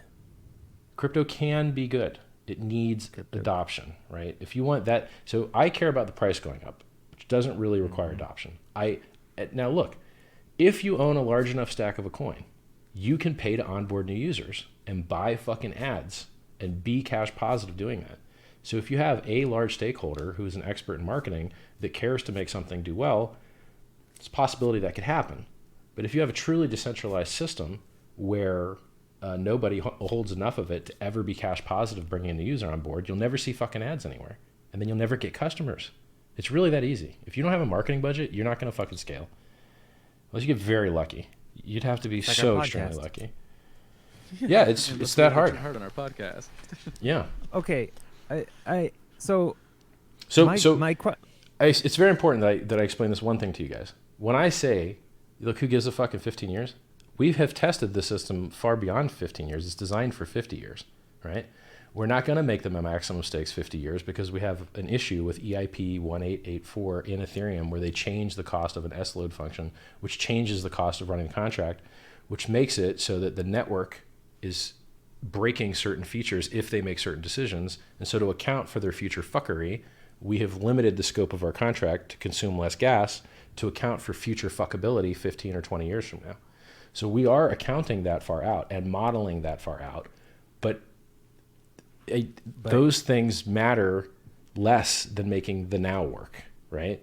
Right, Like, but I think it's important because then it gives people an idea of what to expect. Okay, so Hex is going to pump, and then yeah. the staking allows it to stabilize, so that's going to be Well, around. it also bubbles less. So let me explain Okay, why it bubbles oh, it less. bubbles less. Exactly. What does that So mean Okay, exactly? really fast, guys. sure. Hold on. So this is Keyword Crypto. We're interviewing Richard Hart, and he's Hmm. explaining Hex right now to us, which is a cryptocurrency that he's creating and launching in the next month? Should be this Is month. a snapshot in the It next should be month? this month. Okay, cool. Yeah. So if you're interested, go to his website, go to our Hex.win. website, and we'll have links everywhere. Hex.win, and we're going to go into the next step of what Hex is. So if you think about, if you're a staker and you see the world's first chart of market supply expiring stakes over time, will be the first chart in crypto of here's how many stakes are being unstaked over time. And you see some whale has his stake ending on Tuesday. Are you going to set your stake to end on Tuesday? Probably not, because what if he sells? So you will probably set your stake to end on Wednesday or Monday, whatever. You're not going to set it to set the stake to end your stake the same day that guy is, right? So because we are the first token that you know the future possible market supply, not total supply, because total supply doesn't mean shit. Satoshi could come sell on you right now. You don't know. The Ponzi schemer could come sell his 200,000 coins, his $1 billion right on you right now, right? You don't know. So if you want real market supply in our system, you have it. And so what that means is, since you know how many coins are going to be available on market, maybe you don't push the price as far, as hard, right? Because you know what the future actually looks like. Or you also have less downside. You see a person's big stakes coming, you don't end stake the same day he does, right? Furthermore, people can stake, up to 15 years, 10 to 15 years. You'll know how much that inflation we talked about, it's delayed far into the future. If you stake for 10 years, none of the inflation that's paid to you exists for 10 years. So even that very low number of 3.69, it's actually far lower than that because it's pushed out into a further time frame, right? And then, so if you claim the first day, go ahead. I was going to say, do you have a way to keep onboarding people after this? So we do have cycle? It's going to be harder to onboard people after all of the awesome bonuses die after the first 353 days. Because after day 353, all we've got is paying stakers instead of miners, lower inflation rate than Bitcoin, and then, longer pays better. If you every year extra you stake, you get paid an extra 20% bonus shares. If you stake larger, you can get up to 10% bonus shares. And so the whole system. I'm fascinated by this idea of, okay, continuing to stake, continuing to onboard after all the bonuses, after the bubble. I think that are you going to continue development on the crypto, on the currency, on the coin itself? Can't make you any promises whatsoever because of the Howey test. Is that part of your roadmap, or it's because of the Howey test? Okay. I can't make you any promises of work or effort or where the money goes. I can't tell you a damn thing. You have to expect what would you like? nothing. Okay. You have to expect nothing. I don't. Now, what I can tell you is, if someone has a giant bag of something, it seems like it would be very reasonable for them to make efforts to make their bag increase in value. That seems reasonable. Maybe you'll have a big bag, and then maybe you'll improve things, right? That's kind of like what's happened it's with a Bitcoin. pure I got to tell you, there's already a shitload of people volunteering, a shitload. So Really? the trend, shitload, tons.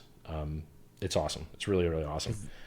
Guys reach out to me and they're like, what do you think about this being its own blockchain in the future, or as long this is I always think going that to be in Ethereum? I think that it is a very large cost to save yourself a couple pennies and have less interoperability. It seems like a very stupid decision. It's very easy to do. It's very easy to fork something and turn on your GPU and mine some blocks. I was there in the beginning of Bitcoin, and I was there in the beginning of Zcash, and I was there in the beginning of a lot of fucking things. They're very easy to turn on networks, right? The code's already done. The bugs are already, figured out. I could easily turn on my own fork of Ethereum like this in a week. But why? Why would I do that? To have a lower hash rate, to be easier to attack, to be able to interact with other contracts less, to be able to interact with other dexes less, to not be able to interact with DAI. Like, fuck all that. Like, choosing the same ecosystem as everyone else has a shitload of upsides. It's nearly all upside. And so I would definitely love to stay. Exists. Yeah, I would love to stay on that platform as long as possible. And if it ever gets fucked up, okay, well, we can address that if it ever happens. I mean, they've got the most developers. They've got the biggest bug bounties. They've got the best roadmap for building shit out in the future. Like, it's the right place to be. It's got the best security auditing. Like, there a lot of really good stuff. You haven't experienced any pitfalls. Why are you? Oh, I mean, Solidity's dog shit. Like, Solidity's the worst fucking language ever, but it's better than other dog shit. It's the best of the dog shit. How big is your team, by the way? I've gone through so many guys. Oh, really? There's quick turnover, huh? Well, just they tell you they can do the work, and then they can't do the work. It's really hard. So, like, my lead dev is better than like everybody. It's crazy. Like, because I've tried to add. If you like Ethereum so much, why didn't you do the payout in Ethereum? You know, using Ethereum as in a wallet instead of Bitcoin?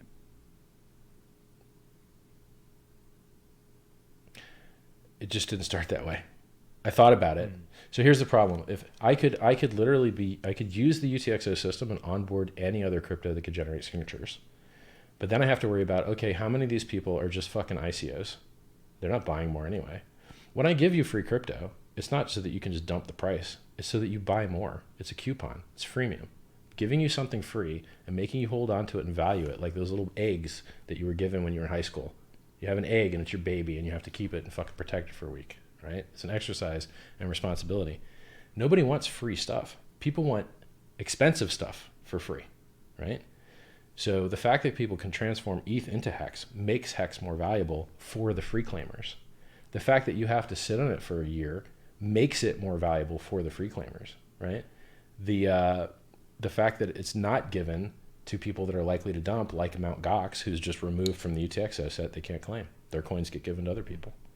The so really fast, whales. You just introduced a new word called free claimers, and you haven't said that before. So let's explain what that is to the. Yeah, it just means that you have a BTC wallet that has BTC at the snapshot, which is just a moment in time where we look at the Bitcoin blockchain and we go, okay, there's how much money everyone's got. And then you go into your Bitcoin wallet and you say, hey, I want to claim my Hex. And you click sign.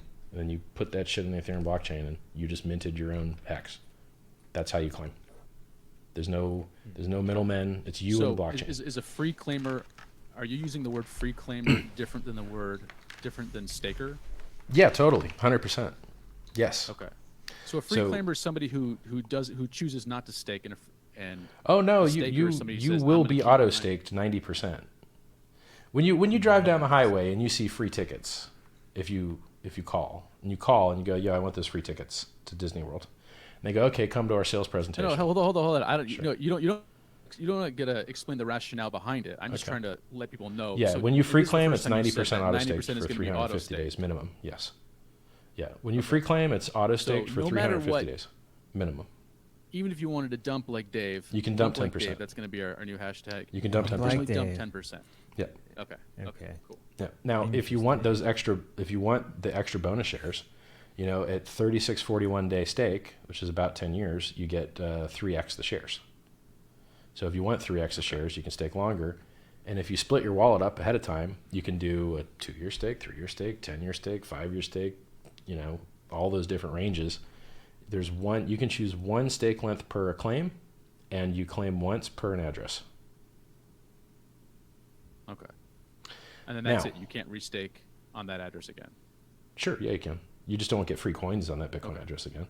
So, I mean, once you've got your Hex, you can make as many stakes as you want. I think there might be some limit, maybe, where you have to use another address at some point. But it's very, very high. Now, if you send Ethereum to the contract and join the adoption amplifier, then day one of billion Hex. So explain the adoption amplifier, because that's another. This is the most important part of the project. Yeah, this is the most important part of the project by far.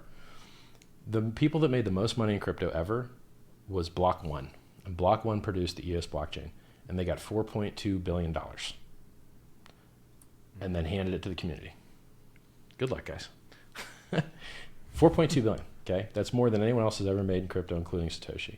Now, how did they do that? Over 350 days, they let you send Ethereum to the contract, and it would give you EOS ERC21 Ethereum tokens.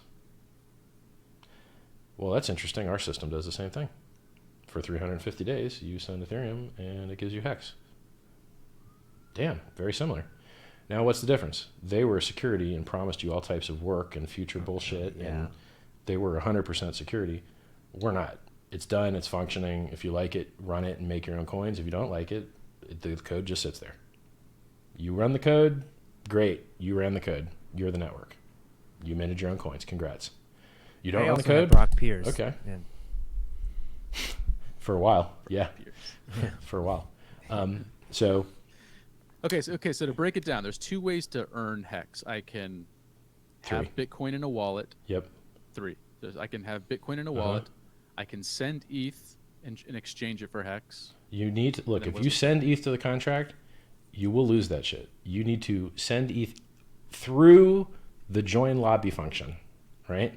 So if you just send ETH to the contract, you're going to lose that shit. Okay. If you that's considered a donation. Thanks. If you want to join the lobby and turn your Ethereum into Hex, you need to use the join lobby function. I think people are going to lose money. I mean, in crypto? Not because Hold your on. system In is crypto? that, lose money in crypto? Impossible. Who's ever lost money in crypto?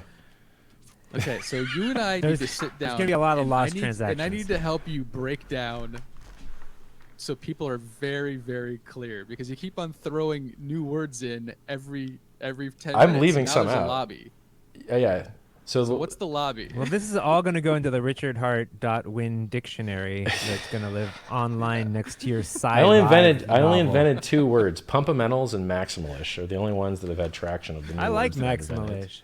Thank you. Yeah, that's good. So I've only got 2 words so I've really coined. What's the lobby? So imagine that there's 2 buckets. One bucket is full of Hex. It has 1 billion Hex day 1. And then the other bucket's empty. People throw Ethereum into that bucket. And then at the end of the day, the buckets, they empty. And if you were 10% of the Ethereum bucket, you get 10% of the Hex bucket. If you were 1% of the Ethereum bucket, you get 1% of the Hex bucket. And then a new day starts. This one has probably 500 million day 2. And this one has empty. People throw Ethereum into it again. At the end of the day, the bucket's empty. You see? So the lobby is just what we call those buckets pretty much. It's just like a game lobby, right? Like you want to go on. And this is going to go on forever, or just during 350 days? It's just for 350 days. Now, technically, it's 351. It's really that particular phase is 351. So this is in essence how you are creating the initial bulk of Hex. Well, if you first year, it's not really the bulk. It's nearly the free claimers. The stakers get the largest chunk because they get adoption bonuses. The lobbies and the stakers would get the same rewards, except the lobbies don't get those critical mass and virality adoption bonuses, but the stakers do. So the stakers are going to end up getting more than the lobby guys. But the lobby guys can become stakers, just like the free claim guys can become stakers. So lobby guys, stakers, and what was the... So look at it this way, right? If you go to the store, what's the third way? If you go to the store, you can buy shit and you can use coupons, and you get more shit if you use coupons, right? This is kind of similar, right? You can transform ETH into Hex, or you can free claim with a BTC signature, and then you can stake if you want. So if you do the adoption amplifier and transform ETH into Hex, you're not auto staked. You can do a day long stake, you can do a 10-year long stake. It's up to you. But if you're a free claimer, you will have a minimum 350-day stake with no emergency end staking. You never heard that word before, did you? That's a new word. Unstaking. So emergency end staking, yes. Emergency profit center. unstaking. Yeah, when you emergency end stake, you get fucked English, and pay the stakers. What's the most optimal way to make the most amount of Hex if I had 1 Bitcoin to my name? So I did this math, and the math is based on how much it costs you to get in and out of Bitcoin, basically. But in this example, since you already have the Bitcoin, the ideal game theory for you is to free claim, because you don't have any transaction fees, right? Like to get in and out of Bitcoin, you're already in it. So free claim. Free claim right? using Yeah. Bitcoin. Right. So you make a Bitcoin signature and you submit it to the Ethereum network. You either mine the transaction yourself or more likely pay a couple pennies of Ethereum as a fee to a miner to mine it for you. Okay. And now you've got your free claim, right? You claim day one, your Bitcoin turns into 12,000, right? Now, if someone referred you, you get 10% more. And then they get 20% on top of all that. So in effect, the system creates 15,840 coins if someone is referred and claims the first day.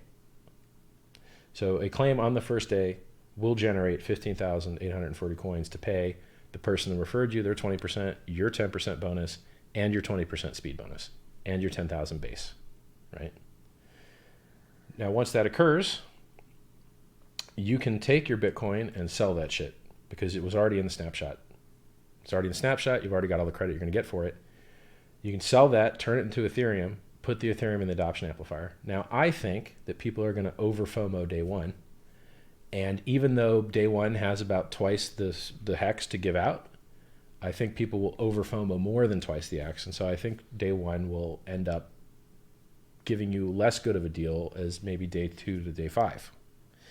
So if you spread your ETH into the first week or 2 weeks of buckets, you might catch a more affordable day, a better ratio. See, that seems positive to me. So free claim, transform your BTC to ETH, and just join the going adoption fast. amplifier. Yeah, And really fast. So every time you say adoption amplifier, you're talking about the lobby, exactly. Yes, right? correct. Okay. Just want to make because Yep. you've been kind of throwing those words interchangeably. Yeah, so the I'm word not sure transform, you're lobby, saying and the same adoption thing. amplifier are all the same thing. All those words are the same thing.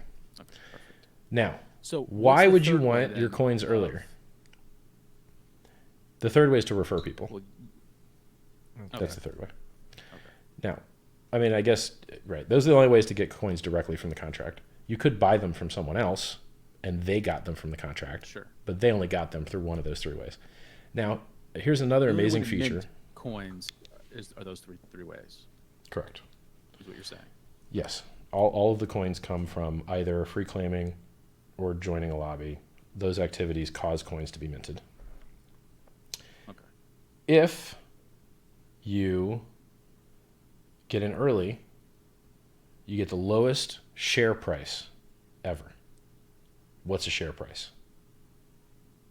Haven't heard that term before. When you go to stake, I mean, I've heard the word share price Sure. before, but when you not go to using it stake, the way you're using it. you have to pay a share price. You will only get the number of shares. You have your hex that you want to stake, and then it gets divided by the share price, and that's how many shares you get. That only goes up. It's programmed to literally only go up. So at some point, the price could be so high that your free claim will fail because the share price is higher than the number of hex that you would have received, in which case your free claim won't even work. And so you ask yourself, well, how fast does a share price rise? And I invented this, and it's very, very, very, very cool. Okay. It rises. If I say so myself. It rises as fast as the maximum profit anyone has ever made as a staker. Every time someone ends their stake, the system says, how much profit did you make? What was your multiple? Oh, you made a 1.5x? Then the price goes up 1.5x. Right? So when you end your stake, if you're the highest return on investment that anyone has ever made, you set the share price. Now, what's the effect of that? The effect of that is that the price only goes up, and it can never go down. The price of the share, not The share of price. Hex. Exactly. It has nothing to do with it may tangentially have some effect on the price of hex, but we're definitely not talking about that. The price of hex, I assure you, will go up and down because it is set by humans, and humans do crazy shit, and you can't program that. I can program limits on supply.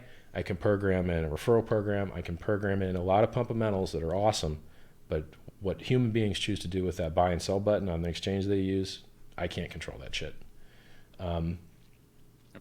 I can lean So on them and give them game theory. Now, but- is that percentage changing daily? Are you It resetting only daily? changes when people end their stakes. So if no one ends their stake that day, it doesn't change that day. And if no one was a higher ROI that day, it doesn't change, right? But since the profit inputs to the stakers occur daily, it's very likely that every day that passes, a higher ROI will be found. So in my models, it looks like the share price will go up 10x, 5x, 3x. Depends on what you throw into the models. We have a website where you can make your own models. It's called stakehex.com. It's not my website. Volunteer made it. It looks awesome. And you can model, okay, I think this many people are going to claim, and I think they're going to claim this fast, and here's how much I'm going to claim, and here's when I'm going to stake, and here's how long I'm going to stake for, and it'll show you the supply of the whole system and how much profit you made and a lot of really cool stuff.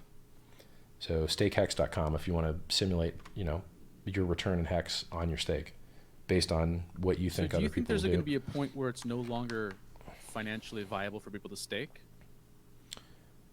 No, because people will stop staking. If they it all also auto have it balances. in the original one?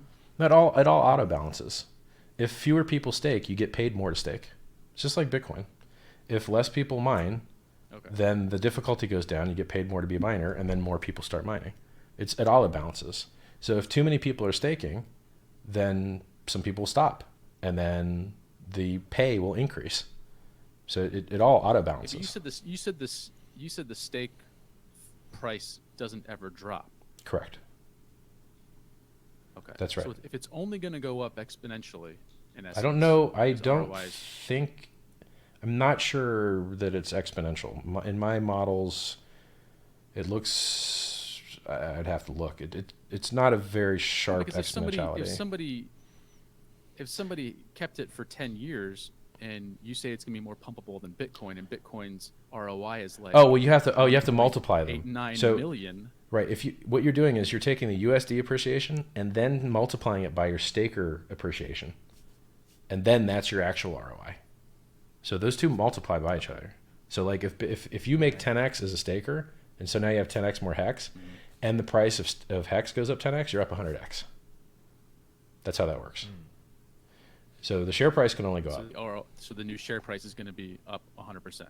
No. The share price only looks at your ROI in hex. It doesn't know what the price is in the real world. We don't have an oracle for that. If I had an oracle for that, I would have let you send BTC to the contract. But we don't have an oracle. Okay. So we can't do that. It's trustless, right? So, if we didn't have to do trustless, we could make all kinds of shortcuts and let you send ETH or let you send BTC or let you send whatever the fuck you want. But because we're doing it the trustless way, the secure way, the auditable way, you can't have that. You just can only use one thing. All right, guys, I'm going to have to start wrapping this up soon. Richard, one question I have for you is, and maybe you don't want to talk about this, but what are some things that you could see going wrong with this?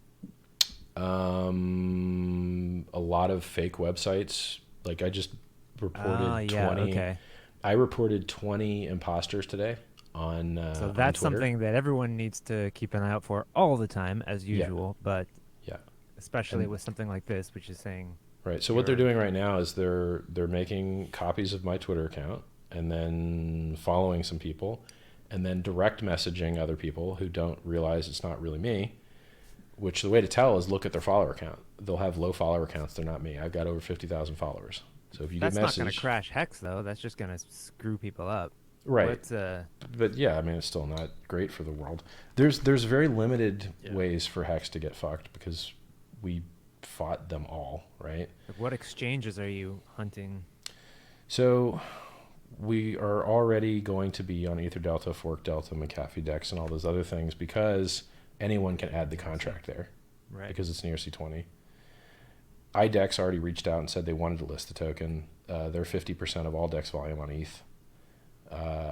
The other things, I can tell you what I'm doing now, but I can't make statements about things after the launch because of how we test and work of others and things like that, right? So I can't really tell you that will be on any other large exchanges. I think that a honestly launched cryptocurrency with more audits than any other, with 4,200 users in the live chat with barely a demo, with 17,000 signups on the email, with barely a demo, with not a single dollar spent in advertising. It's very, very strong performance. That performance exceeds what other billion-dollar cryptocurrencies have in their chat rooms and their signups. And we've already got that beat, and people haven't even used the testnet, right? So I think that if you are that type of crypto, that you should find yourself launched on exchange, because exchanges want volume and they want users. And if we're giving out free money, right, like Bittrex and Binance both have cold wallets that could claim hex on the behalf of their users, and it would give their users an excuse to log on, I would like to see them do that. Most other exchanges can't because they use multisig, and multisig can't claim. There's some features in our system that you guys didn't hear about. We murder those whales by 75%. You know those whales that we talked about that hold 40% of the currency? I've heard you talk about this before, actually. Yeah. If you have over 1,000 coins, your shit gets cut in half. And all those coins that you can't get, they get given to the stakers. If you have multisig, like a big exchange, you can't claim. Gets given to the stakers. Satoshi doesn't claim, gets given to the stakers. He can claim if he wants. So but it's unlikely. so they get minted. They just can't claim it. Exactly. Okay, nice. So really fast, you talked about Bittrex, and we'll try to wrap up quickly after that. But sure. Explain the actual first step for somebody who's just getting in. So it needs to be on So which type of wallet? Can it be a 3 or 1? Can it be? Yes. Yep. We support normal Bitcoin addresses that start with 1. We support common SegWit addresses which start with a 3. You can, I like Electrum. I think they make a great wallet. It makes signatures that you can, generate signatures. If you have a Trezor and a Ledger, we support, Electrum supports those devices, so you can use them to sign. And MetaMask, which is what we use as our Ethereum wallet, it also supports Ledger and Trezor hardware devices. So, if you've got either of those devices, your keys can stay in them. You never have to take them out or look at them or anything. You can sign offline. You don't have to install any weird software. It's just totally safe. You're just going to install a Bitcoin wallet. If you're worried about your anonymity, you can use Tor or a VPN and just claim each one of your claims to a new address. You'll leave exactly as anonymous as you started, and you'll know that you actually have your backups and you actually have access to your keys, which many people don't.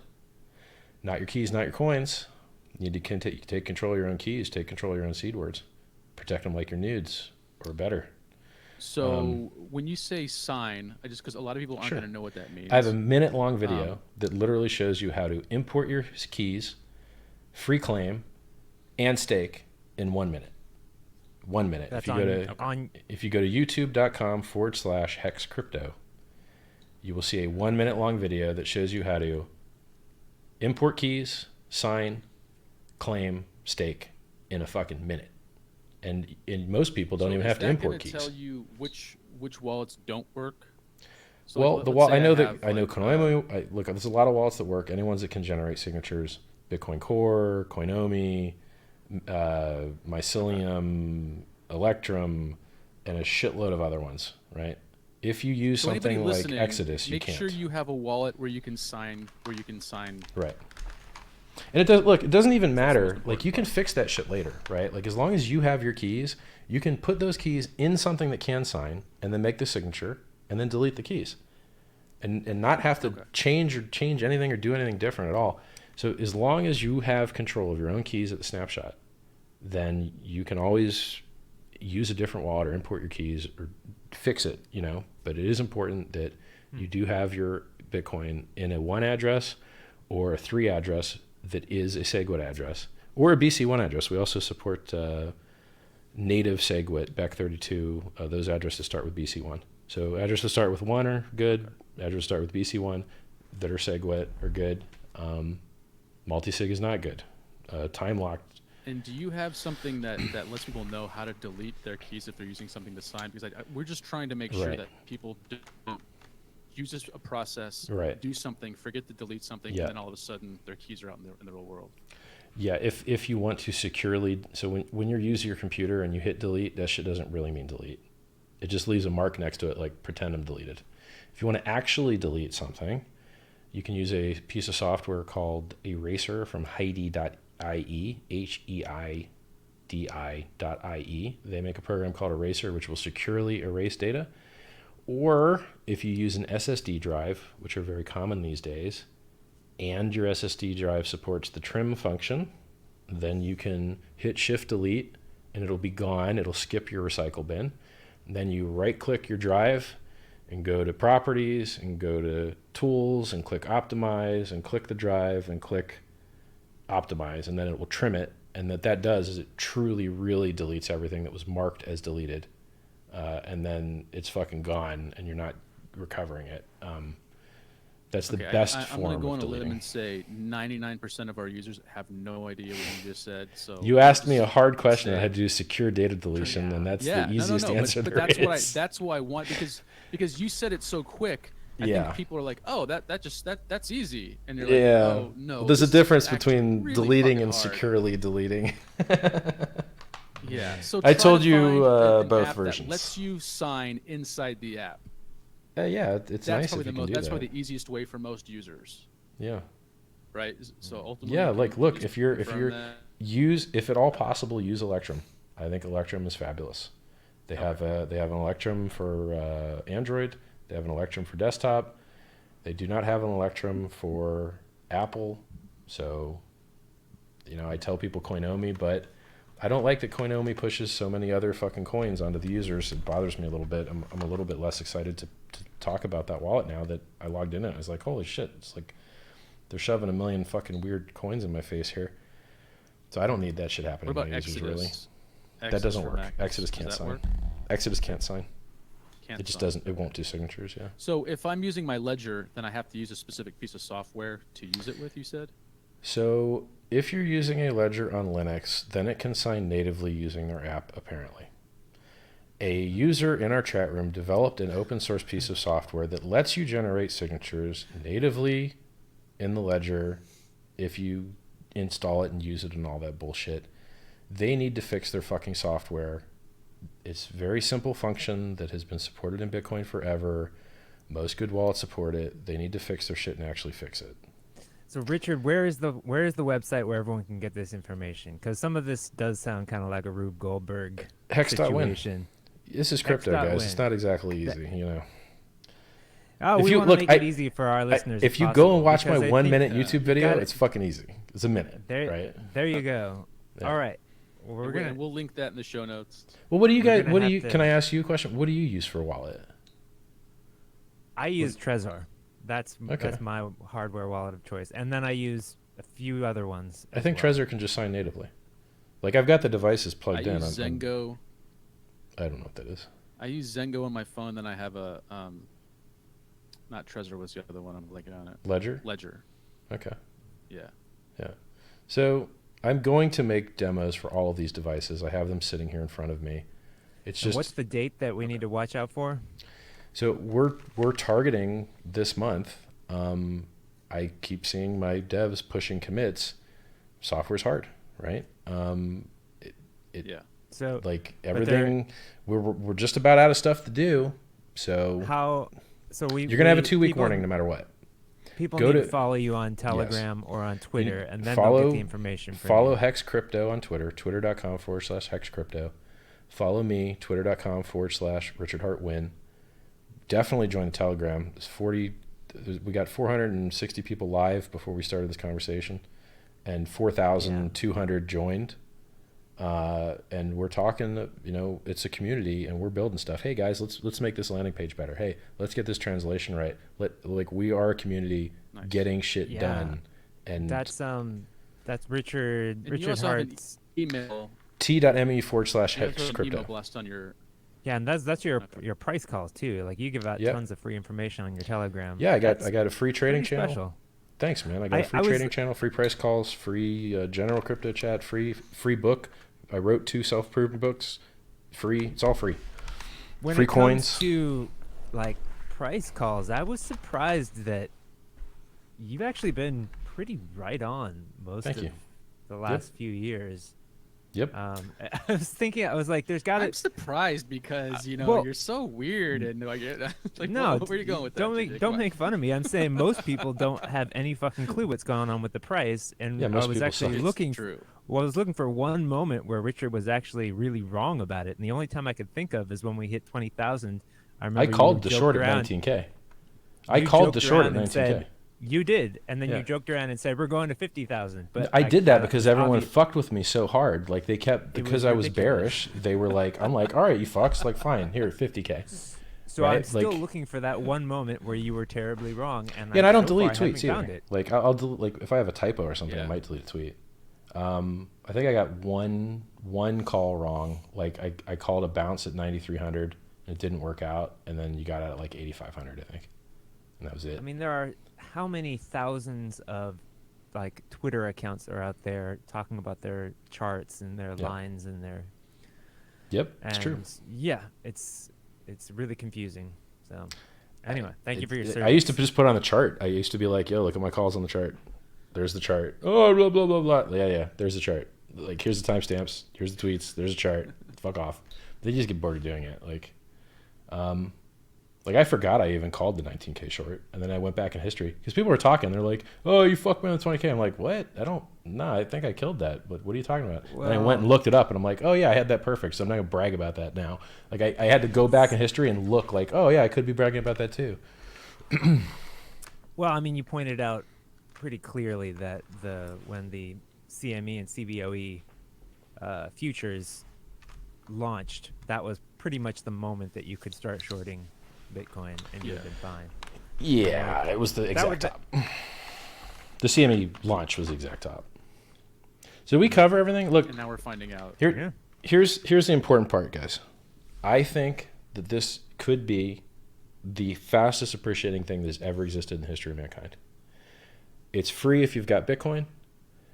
If you don't have Bitcoin, or you want to, if you don't already have Bitcoin, you're going to make more by getting Ethereum and sending it to the adoption amplifier than you are by getting Bitcoin, because there's fees to getting out of Bitcoin and the price might move against you. So to go round trip, and if you want to go learn about that math and do that estimate for yourself and decide whether you think that's the case, I've done the math for you on whether it's better to free claim or get it through the adoption amplifier, and you can do both. You can free claim and then turn it into ETH and use the adoption amplifier. The math is on hex.win /adoption-amplifier.html, and you can see the math. There's also a link to it on the front page if you scroll down to the adoption amplifier. And I think a lot of people are going to get quite rich. That's my guess. I can't guarantee it, but it sure feels that way to me, because I get a lot of people message me telling me they want to buy it. And if people buy it, then, and the price starts at zero, can't go lower than zero. Can't lose money on a free thing, and the price can't get lower to zero. So I don't see how the price doesn't go up here. All right, cool. Well, I guess that's our show. Is there anything else you want to add, Michael? Anything else you want to add, Richard? Yeah, go download the free self-help book at SciVive, t.me/SciVive. Join Hex Crypto on Twitter, Hex Crypto on YouTube, Hex Crypto and Telegram, t.me/Hex Crypto. Richard Hart Win on Twitter for me.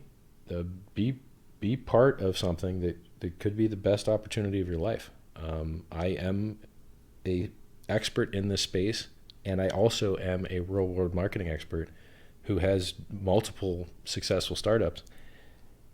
I don't know what more you could possibly want in your crypto.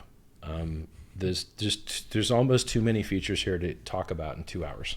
I'm sure I forgot some awesome feature. There's probably Sure, some terms that we didn't define. Yes. Yeah, and If there's there's good. something you really feel you need to talk about again, you can always come back on. We'd love to have you. Bro, next month, it's probably not going to be me able to talk to anyone ever again. Like, I'll probably just live in a fucking castle really? somewhere on a cloud, just like. I thought you already live in a castle, this shit, dude. Like a sky castle though, like Mario Brothers.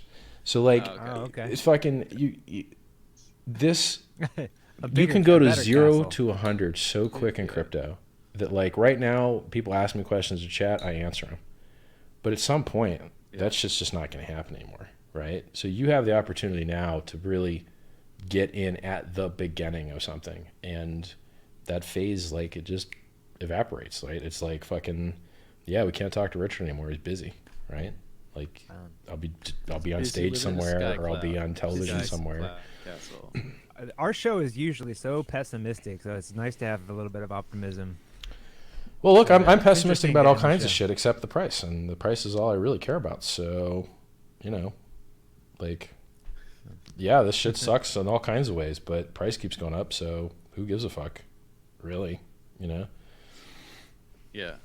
All right, Yeah, we're not cool. saving Well, that's- Argentina, Alright, but we're all getting we'll rich. make sure to get. Yeah, we'll make sure to have all those links in our show notes. So don't worry, because we know he talks fast.